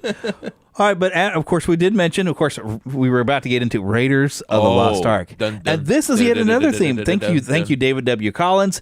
Pointed out the human struggle, once again, in the theme. Yes. Achieving something. Get knocked back. Because what is the main thing about Indiana Jones? He gets knocked down, and he gets knocked down a lot. But every time he gets knocked down, he gets back up. And that's the theme. I'm up. Knocked down. Going further and getting through the victory. I mean, and he's victory, and I've got the idol. I mean, holding on to the idol. Holding on. Hope I don't lose it. Holding on. Yeah, but John Williams can tell you so much about a character just from the music that he. Oh my goodness! And you've got some great, and even like the Ark theme, that mysterious and scary. And one of the things I used to love. I haven't been to Silver Dollar City in a long time. Not since middle school. But they had a cave you could tour. I remember. Kind of nearby. And you'd go into like this huge chamber, one of the biggest chambers in a cave. Yeah. And they're playing the Ark theme, like as you're slowly descending down into the cave. And I'd get goosebumps. Yes. My goosebumps would get goosebumps. They were all tingling at the same time every time. I was like, dude, can we do this walk again? Just so you'll play that music for me? And then when Disney, and I want to say at the time it was called MGM, but I think the Disney MGM Studios. Yeah, now what do they call it now? Now it's just Hollywood? the Disney Hollywood Studios. Well, they put in a Disney ride. Indiana Jones ride. Disneyland, those were the ride. Yeah, but they put the stunt show in Florida. Oh, that's right. Excuse me. Yeah. I'm misremembering. I apologize. Disneyland. They have a Indiana Jones ride.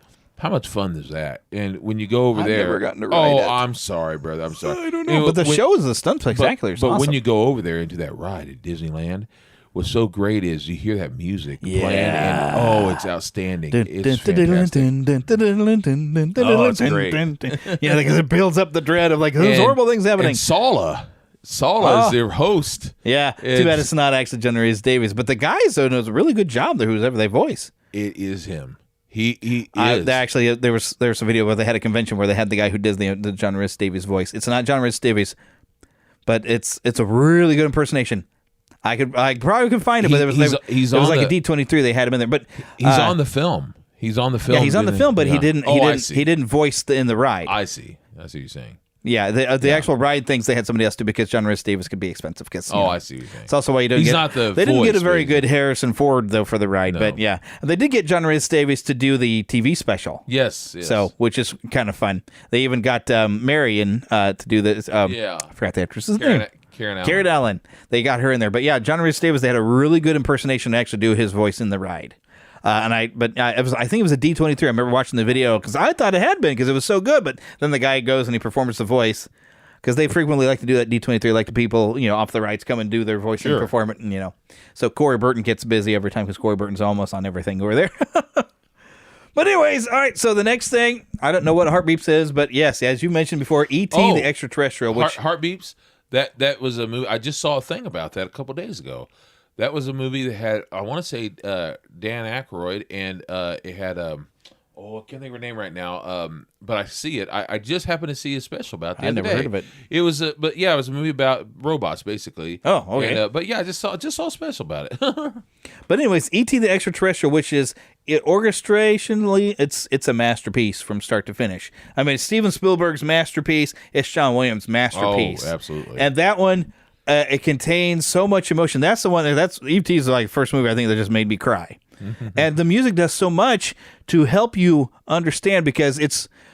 I mean, E.T. What's great about it is you get this weird, strange little creature, but it invites you to understand the story through its perspective, and the music helps.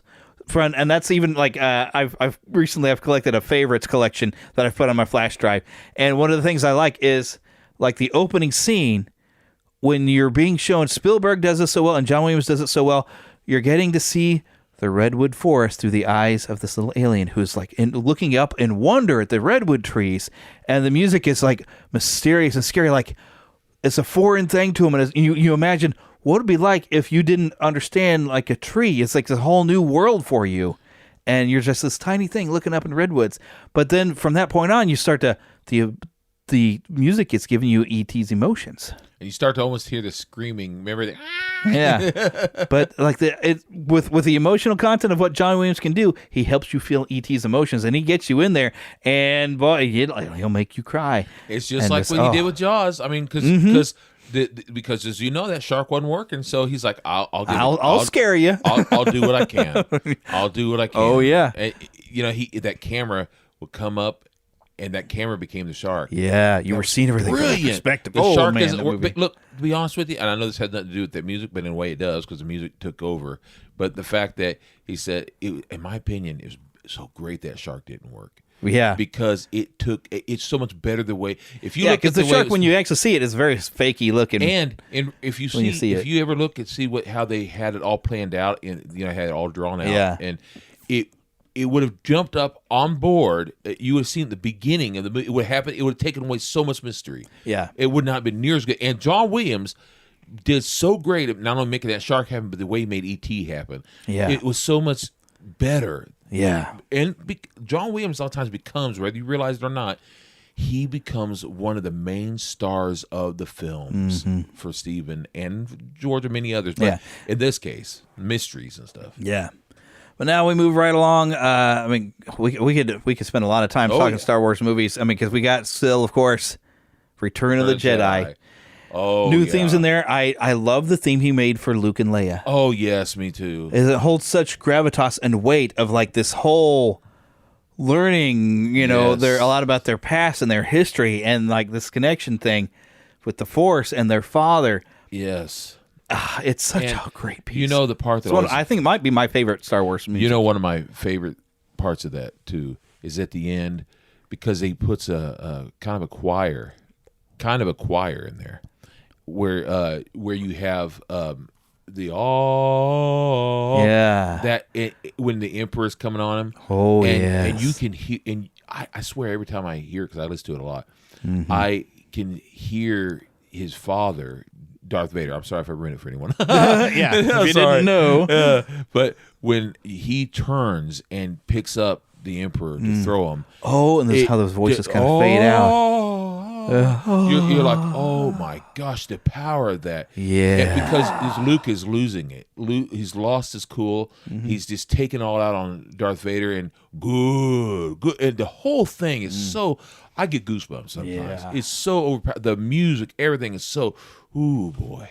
It's something else. And even to just jump ahead, because I do want to be able to wrap this at some point, but because if we spend our time going through every daggone movie, I know. But I don't know why I never had noticed before until I heard it on a podcast, where you go now to the Phantom Menace, and that celebratory theme at the end of the film is the Emperor's theme sped up into a joyful march. I know. It's so scary when you realize, because who's actually had the victory there? It was Palpatine. But that shows the brilliance again of John Williams. Yes, he can take even his like dark Emperor's theme and make it, it's the joyful, but it's like he's telling you something. But you have to think it through because he puts other stuff with it so that it's almost disguised. Yes. But then again, that's the Phantom Menace. I just realized the brilliance of it. Menace. Yeah, it's a mask. So the people who don't understand that movie, that hate it so much, is like, you don't get what's happening. I personally don't like it much. It's like you have to understand what's really going on. Is the whole plot, even as taxation? That's a dumb idea. This is how Palpatine took power. I don't hate it, but I don't love it. However, it's still got some very interesting gravitas to it. And a lot of it is because of Mr. John Williams. Brilliant. And Mr. I John gotta Williams. say, we're jumping ahead, but I'm we'll going to come back. We'll get to that. But I wanted to bring up because I don't want to have to go through every movie because there's just too many. Sure. The fun thing is, I can't think of the music of Space Camp.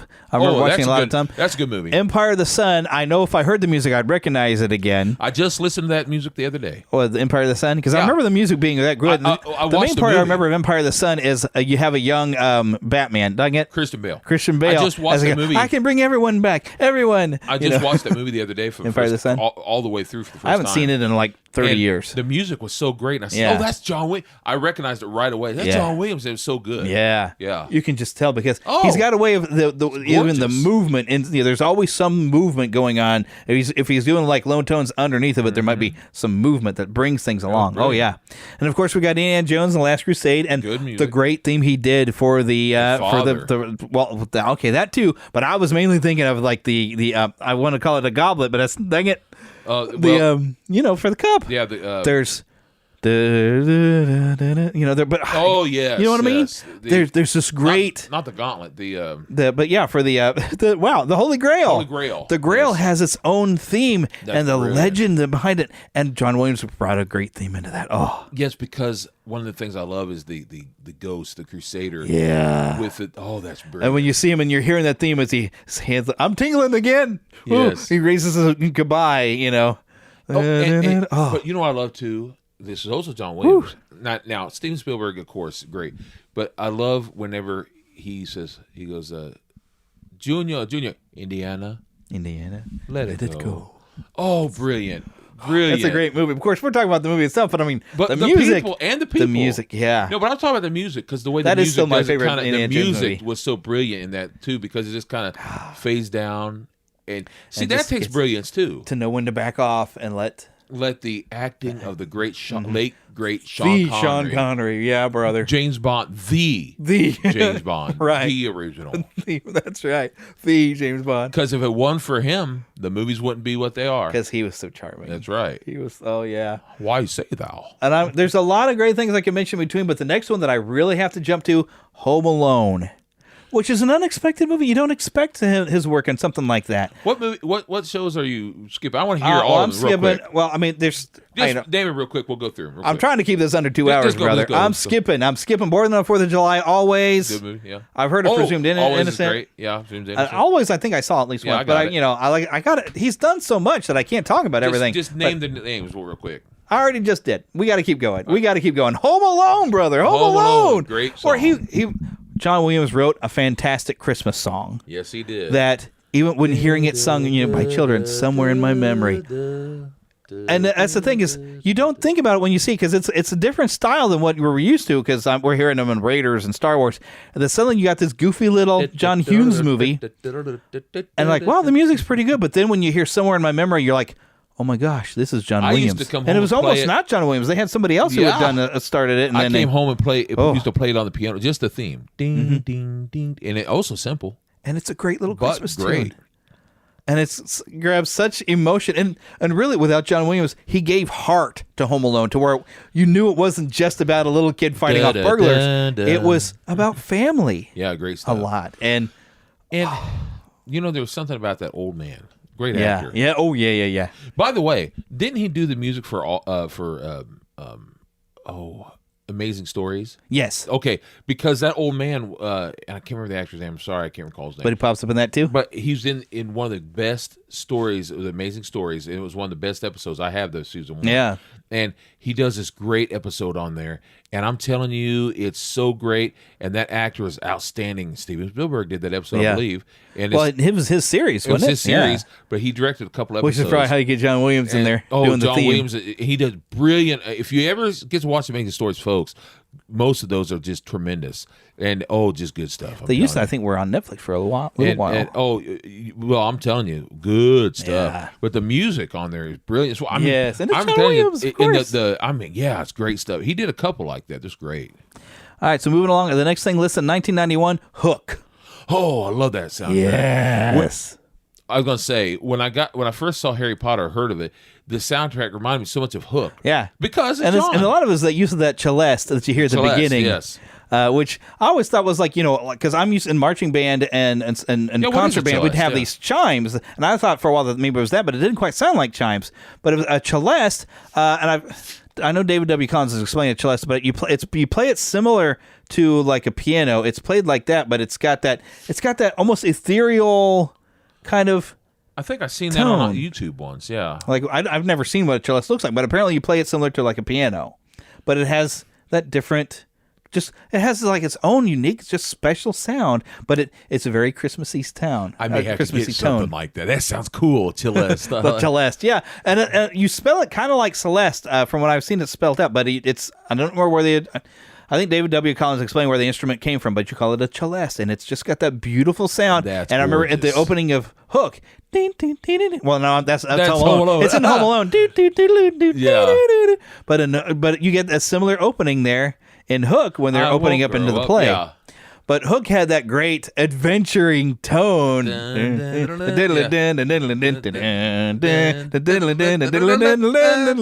even had a great song. And it was great because that tune there was so pompous. It was so much Hook.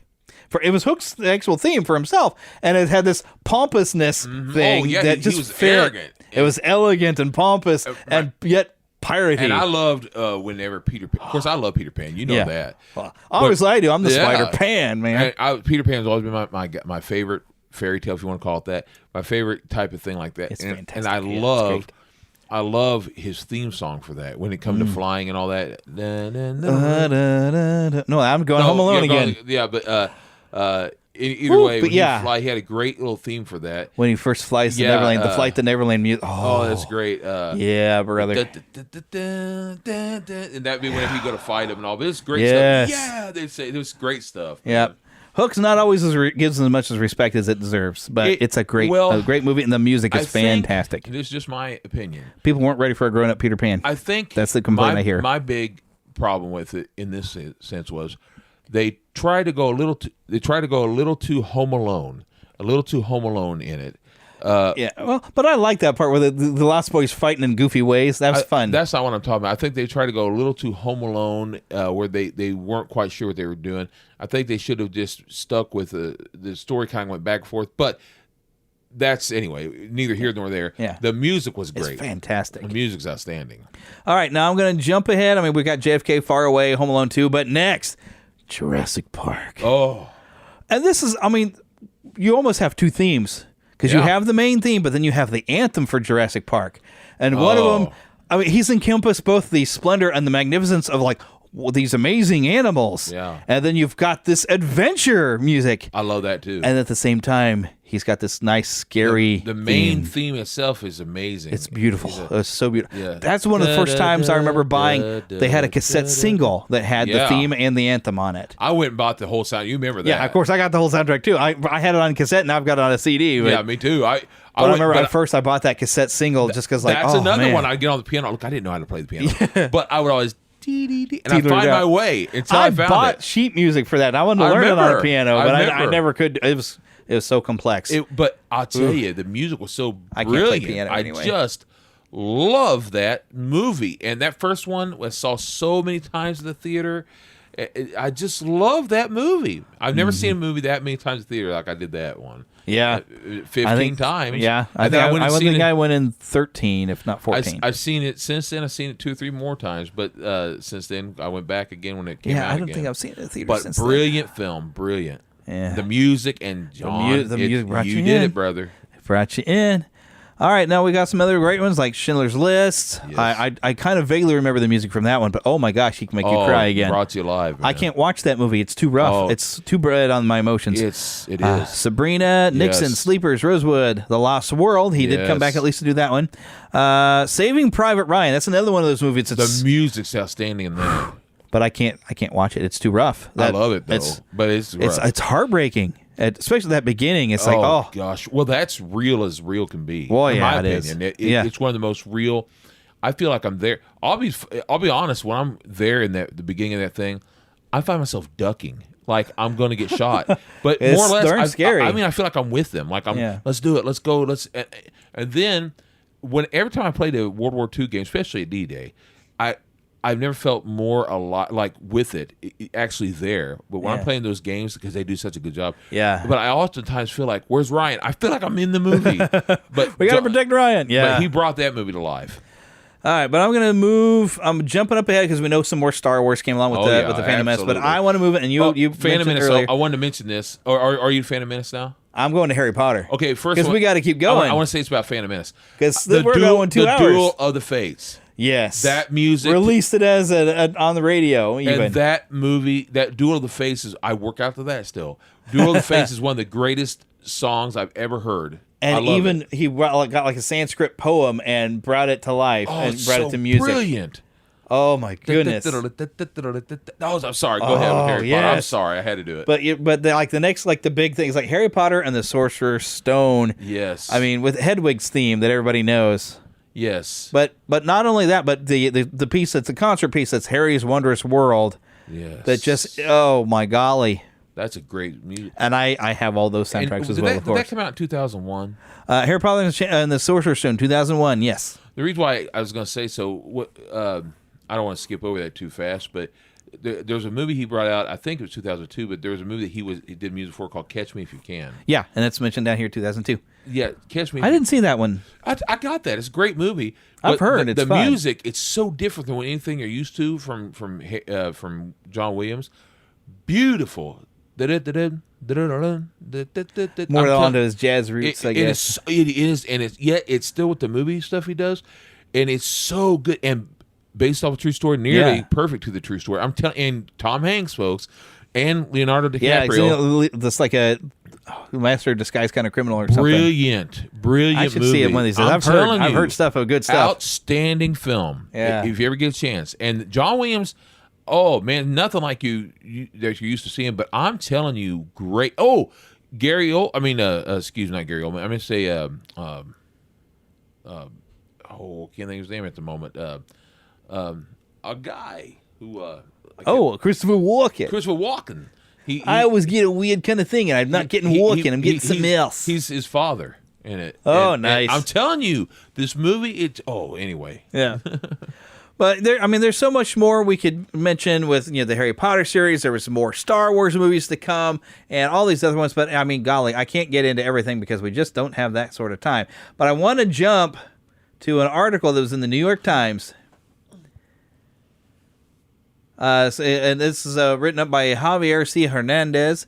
At the outset of the coronavirus pandemic, when the film production came to a halt and recording studios shuttered, John Williams, the storied Hollywood composer and conductor, found himself for the first time in his nearly 70 years, or really, or how many?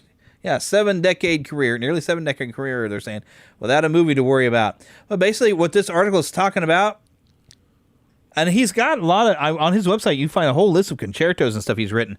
But I can't wait. He's wanting to kind of pull off of doing so many movies because he's got constraints and everything's got to be out at a time. But, it's tired of the constraints of films, the deadlines, the need for brevity, the competition of ever-blaring sound effects, the work eating up half a year. He says he will soon step away from movie projects.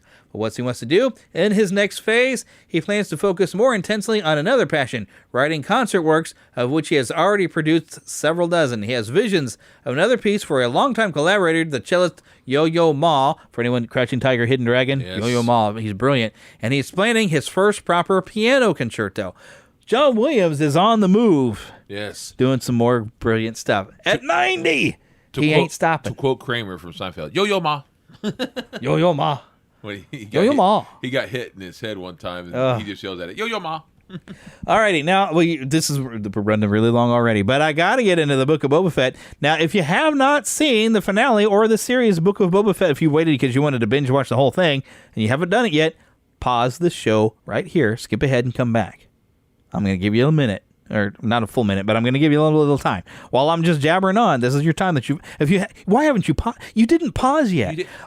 You're still here. Okay, when I spoil it, you cannot blame me because you didn't stop. You didn't pause. I gave you a warning. But Book of Boba Fett, let's get it into. Who are you talking about? Are you Joe Pesci? Or are you? I don't know. I don't know. But oh my goodness, this finale, and the lead up, I love, and now I got to get into one little thing that I saw a complaint, and I had to roll my eyes at this complaint. Because we had a great episode where we got to see where, Din Djarin, we picked up where he was, and he's trying to learn how to use the Blacksaber. But then we also get to go, he gets some armor made out of that staff to go to take to Grogu. And we get a great scene of Luke Skywalker teaching Grogu, and Grogu learning to basically bounce around like Yoda did. I mean, Grogu's learning some stuff. But I loved, at the end, there's that Luke sits him down and says, okay, here's your friend, the Mandalorian here, Din, Mando, whatever you want, brought you this armor. And you can choose this and you can go back with him. Or let me offer you, if you want to continue this was Master Yoda's lightsaber. If you want this, you stay here, but you have to let him go. And remember, your life is very long. His is going to be very short in the overall span of yours. So he gives him... Now, I saw somebody make the complaint. It's like, well, he can be a Mandalorian and a Jedi, because even the guy who made the Darksaber was that. So that wasn't what the choice was about. The choice was, and when Luke even says this, it's about the attachment. Yes. It's like, if you have enough attachment, he's like a father figure. And if you want to go with him, that's fine. But you have to choose, because attachment is what got Luke's father in trouble. And if they were wise, they would have realized, of course, I'm getting really weird here, overboard, but the guy who did it was not a Jedi. The guy who did it obviously was going with the dark side. Obviously. Well, I know they go into a bit more story, but I haven't gotten into the full thing. But I mean, they tell you a little bit. But he had been a Jedi. Had been.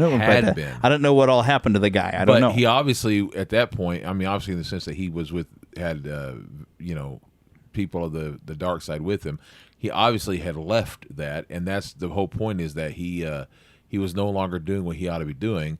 And so, therefore, I don't know if it'd be obvious unless they've done it, because they've got to develop that story, but I don't know the whole story. Well, seeing how he was in a TIE fighter and he was wearing armor of the dark side. That's not where the Darksaber comes from. I'm talking the maker of the Darksaber. Oh, I thought it was a Mandalorian Jedi. I thought you meant the guy that No. That Darksaber was even around before that in Rebels. I knew that. I thought you meant the one who he No, got it from. No, because that guy was on Mandalorian. He stole that. Yeah. But the guy who made the Darksaber was a Mandalorian who was a Jedi, and this guy was like, well, you had a guy who was a Jedi and a Mandalorian, and he made the Darksaber. But that's not the point. It's not that Grogu could be both Mandalorian and Jedi. Sure. It's just that he had an attachment to, because Din was like a father figure for a while. Sure. And if he has that attachment, there's too much chance that something could go wrong. That's the whole Anakin thing again. Yeah, and exactly. That's why Luke had that concern. So I'm like, that's why I have no complaints, but I thought it was a very good scene. Of course, I knew how it was going to resolve, because I'm like, they needed to have a way where Grogu could still be in the Mandalorian series, because let's face it, he's carrying that series. And he can come back to Luke. The character can go back. to Luke later. Long after Din Djarin's gone, Grogu may be near his teenage years. I don't know. He may be. He could still probably come and train. He may mature. Yeah. Because let's face it, he's still a baby. At least to us, and maybe this is what they need to do, and because people are going to complain if he's not in the series, they're going to complain. Yeah, people were watching it for Grogu. The rest of it's good stuff though. But Grogu is the we'll just say this: he's the Steve Urkel. Don't do that. But Family Matters became known as Urkel. That's the Jar Jar. No, he's. But Urkel is what kept that show going. I was going to say that he was the fisher's hook, the fisherman hook. He was what they would reel him in. He was the bait on the hook that pulled us in. Yeah. That baby, how can you not everybody love loves him? Grogu. He's so cute, and lovable, man. And he's got such personality. He really does. Especially he loves going fast. Did you notice? And folks, if you're not watching, you shouldn't be listening. But we already told him. It's too late now. Did you notice that the Rhea Perlman character in there? Did you notice that she looks like Rhea Perlman, doesn't she? That's what she's going for, I think. But did you notice that what she said? She is us, the people that don't like the Grogu name. Did you notice they used her to be us, those who didn't like? I'm not saying us like me. People who can't let go of calling him Baby Yoda, which was. But I like how she was. She was that. She was. That's them. a terrible name for him. Yeah, she was them. I thought that was great. That's terrible. I'm not calling you that. I thought that's perfect. Here's my little buddy. The writers were perfect in that way. They did that so greatly. That was so great. Yeah. But I got to say, I loved final bit. Granted, there's some other stuff in this final episode I want to talk to you, but with Grogu's personality, with him tapping on the glass, trying to get Din Djarin to hit the button for the super speed on that thing. Little kids do. So he go, woohoo! Little kids, I loved how this episode, everything you were they built throughout the series finally all came to a head. The Rancor riding that Boba Fett wanted to learn how to ride it, and R2. What I was expecting though is R2 to deliver Grogu himself and see that there's something going on, and that's how they were going to deal with those giant droids. Is R2 and that X-wing was going to blast those droids? That's what I thought. But what I loved, it was super cool though. Going back to the original appearance of Boba Fett. He first appeared on a dinosaur, riding on a saddle. Yes, and this was like not really a dinosaur, but a Star Wars dinosaur. Yeah, Star Wars dinosaur. We're talking about the Christmas special, 1978. Yes. And they brought that back. That he's on a saddle, but now it's on the Rancor. Yeah, because if you've not seen it on that first cartoon, the very first Boba Fett appearance. He gives this dinosaur-looking thing. The cartoon is on Disney Plus. Yes, it is. So you can watch the cartoon. But he appears in front of Luke Skywalker in that dinosaurish looking thing. I don't think it was a dewback, was it? No, but it had a long neck, kind of brontosaurus looking. Brachiosaurus, what you want to call it. Like a Star Wars dinosaur. Well, that's its official name now, a Star Wars dinosaur. Yeah, Star Wars, whatever it's supposed to be. But we'll call it that. Yeah. One quick thing, while we're talking about cartoons, I almost bought it. I didn't know they were making these. They have, the Droids animated series. I loved it. They've made toys. I saw a C-3PO that was designed to look like the cartoon. Back in the day, they had it. Remember they came with the little coins? Vaguely. And they even had the Boba Fett back then, like that. Nice. And it would be okay because he showed up on the cartoon back then. Yeah. And I can't remember. Please don't quote me because I could be wrong. It seems like even then they had no. That droids, if I'm not mistaken, was either after the movies or before. I can't recall. But if it was after, I think they had an excuse of why he was out. Yeah. Well, the droid series in the Ewoks was both after Return of the Jedi. Okay, that's right. It seems like they had an excuse, a reason why he was out. Like he got out or something. Yeah. But I know in the comic books they did. He was burped out. and I know you know how they. But what's great is, at least in the comic book that I'd read, what happened was he was fighting Han Solo again on top of the sand crawler, machine of the Jawa, and it went in, and so he was eaten again. But it was fun. Poor Boba.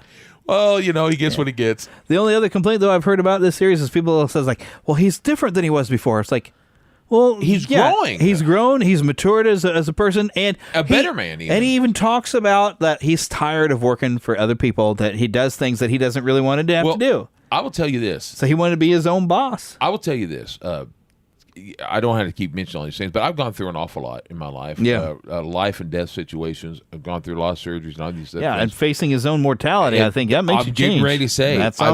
I've nearly died many a times. Oh, yeah. And when you go through life and death situations, I'm getting very serious for what we're talking about, but when you go through life and death situations and you nearly die several times, you change. Oh, yeah. Because you decide, heck with this, I'm not going to do these things anymore. I'm going to become a different person.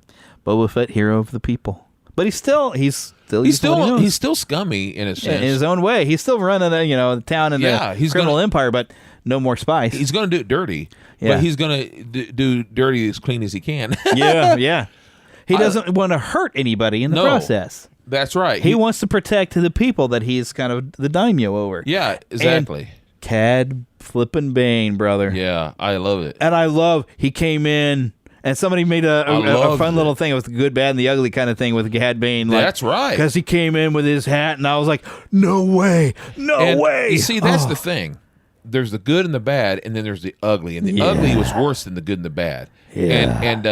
So I would say in this situation, the ugly are the villainous, horrible, go behind your back and twist, and so he's not bad, he's good. But even the good are dirty. Yeah. Even by dirty, I don't mean villainous. I mean they get dirty. They get down. Get their hands dirty. They get their hands dirty. They do stuff that's not really the best. But sometimes you gotta get your hands dirty to take care of those that are ugly. Yeah. The ugly would be those people that said they were going to do right, and then they went behind the pike. The people who joined with the pikes syndicate that were like, they said, we're on your side. No, we'll stay out of your way. Go ahead, and then they didn't. The only complaint I'd have, I love the Wookiee guy, and I'm glad he survived. I was so worried he was going to die. Wasn't it the comic he was in before? I don't know. I read about it, and they said I couldn't remember if it was a comic or a game, so I didn't want to lie here. Yeah. Now, only complaint I have about the series, and this is not me complaining about the series really, but there's a character who's supposed to be Urkel-like, and but I didn't like the what they call him, split tail or whatever. Oh, the Twi'leks.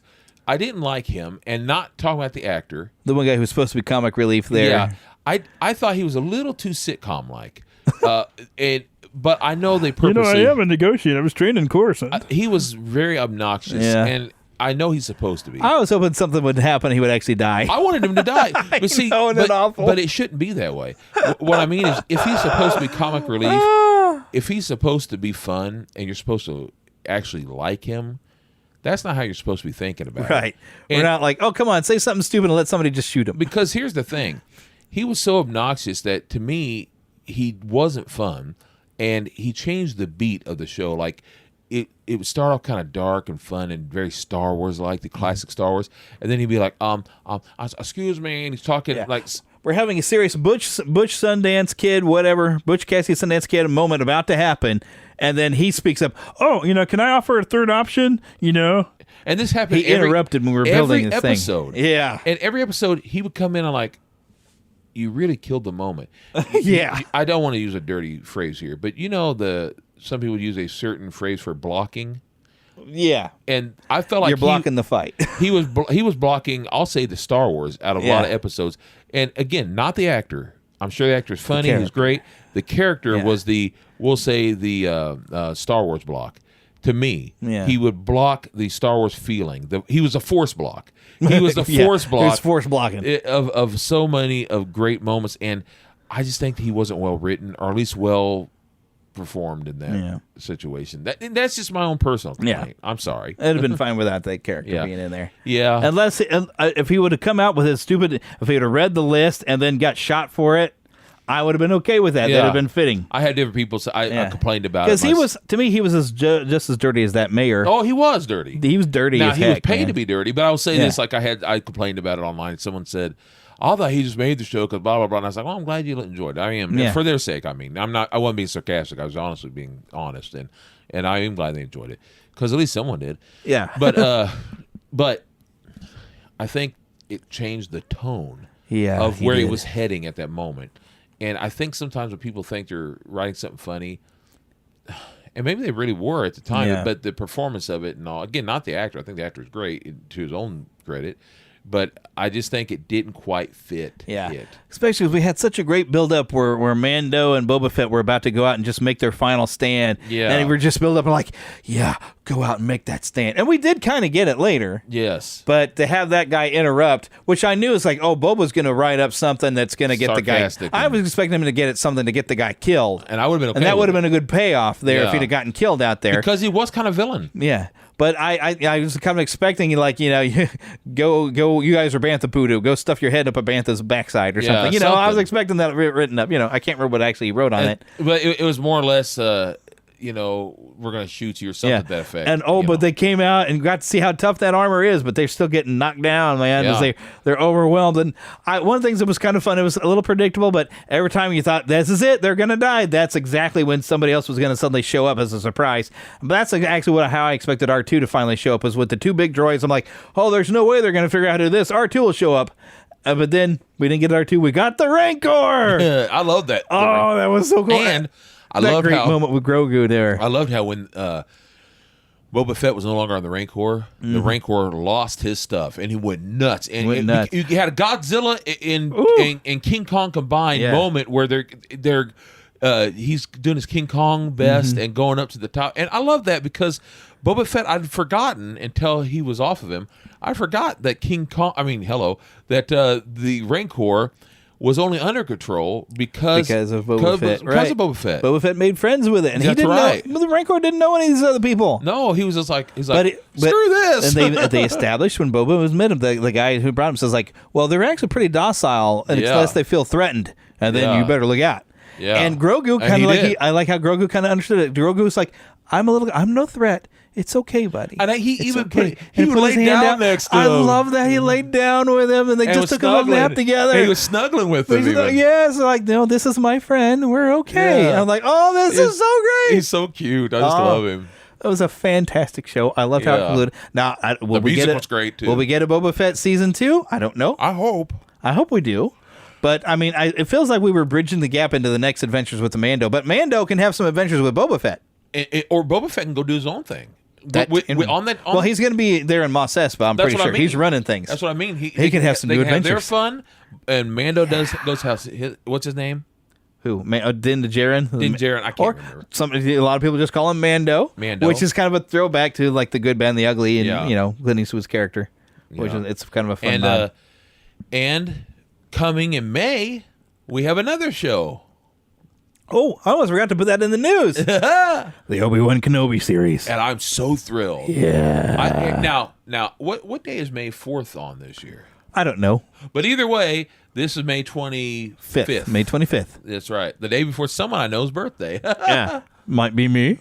Happy birthday to me. Here's your Obi-Wan series. Here's your Obi-Wan series. Which I have no idea what to expect, how they're making a series out of this. I have no idea what's coming. I need to go and watch Rebels. Except I do know this. We do know that we get to see Vader, and it is Hayden Christensen. Yeah, we see Hayden Christensen. I don't know how this works. Did you see any of the previews where you see him practicing, and he's got his face covered because his face? I haven't seen anything. Oh, just for a split second, they show that he's practicing. He's practicing with the lightsaber, and he's as they're practicing how to swing around. Yeah. And I think it's brilliant. He has the bottom part of his face covered just for himself, practicing swinging the sword. I think how brilliant. He's actually got the bottom part of his face covered. Yeah, and I kind of wonder how that works because, I mean, really, this is a part where Obi-Wan is in hiding. Yeah. And if he uses the Force, Vader's going to find him. I can't wait to see it. So I want to see how this works.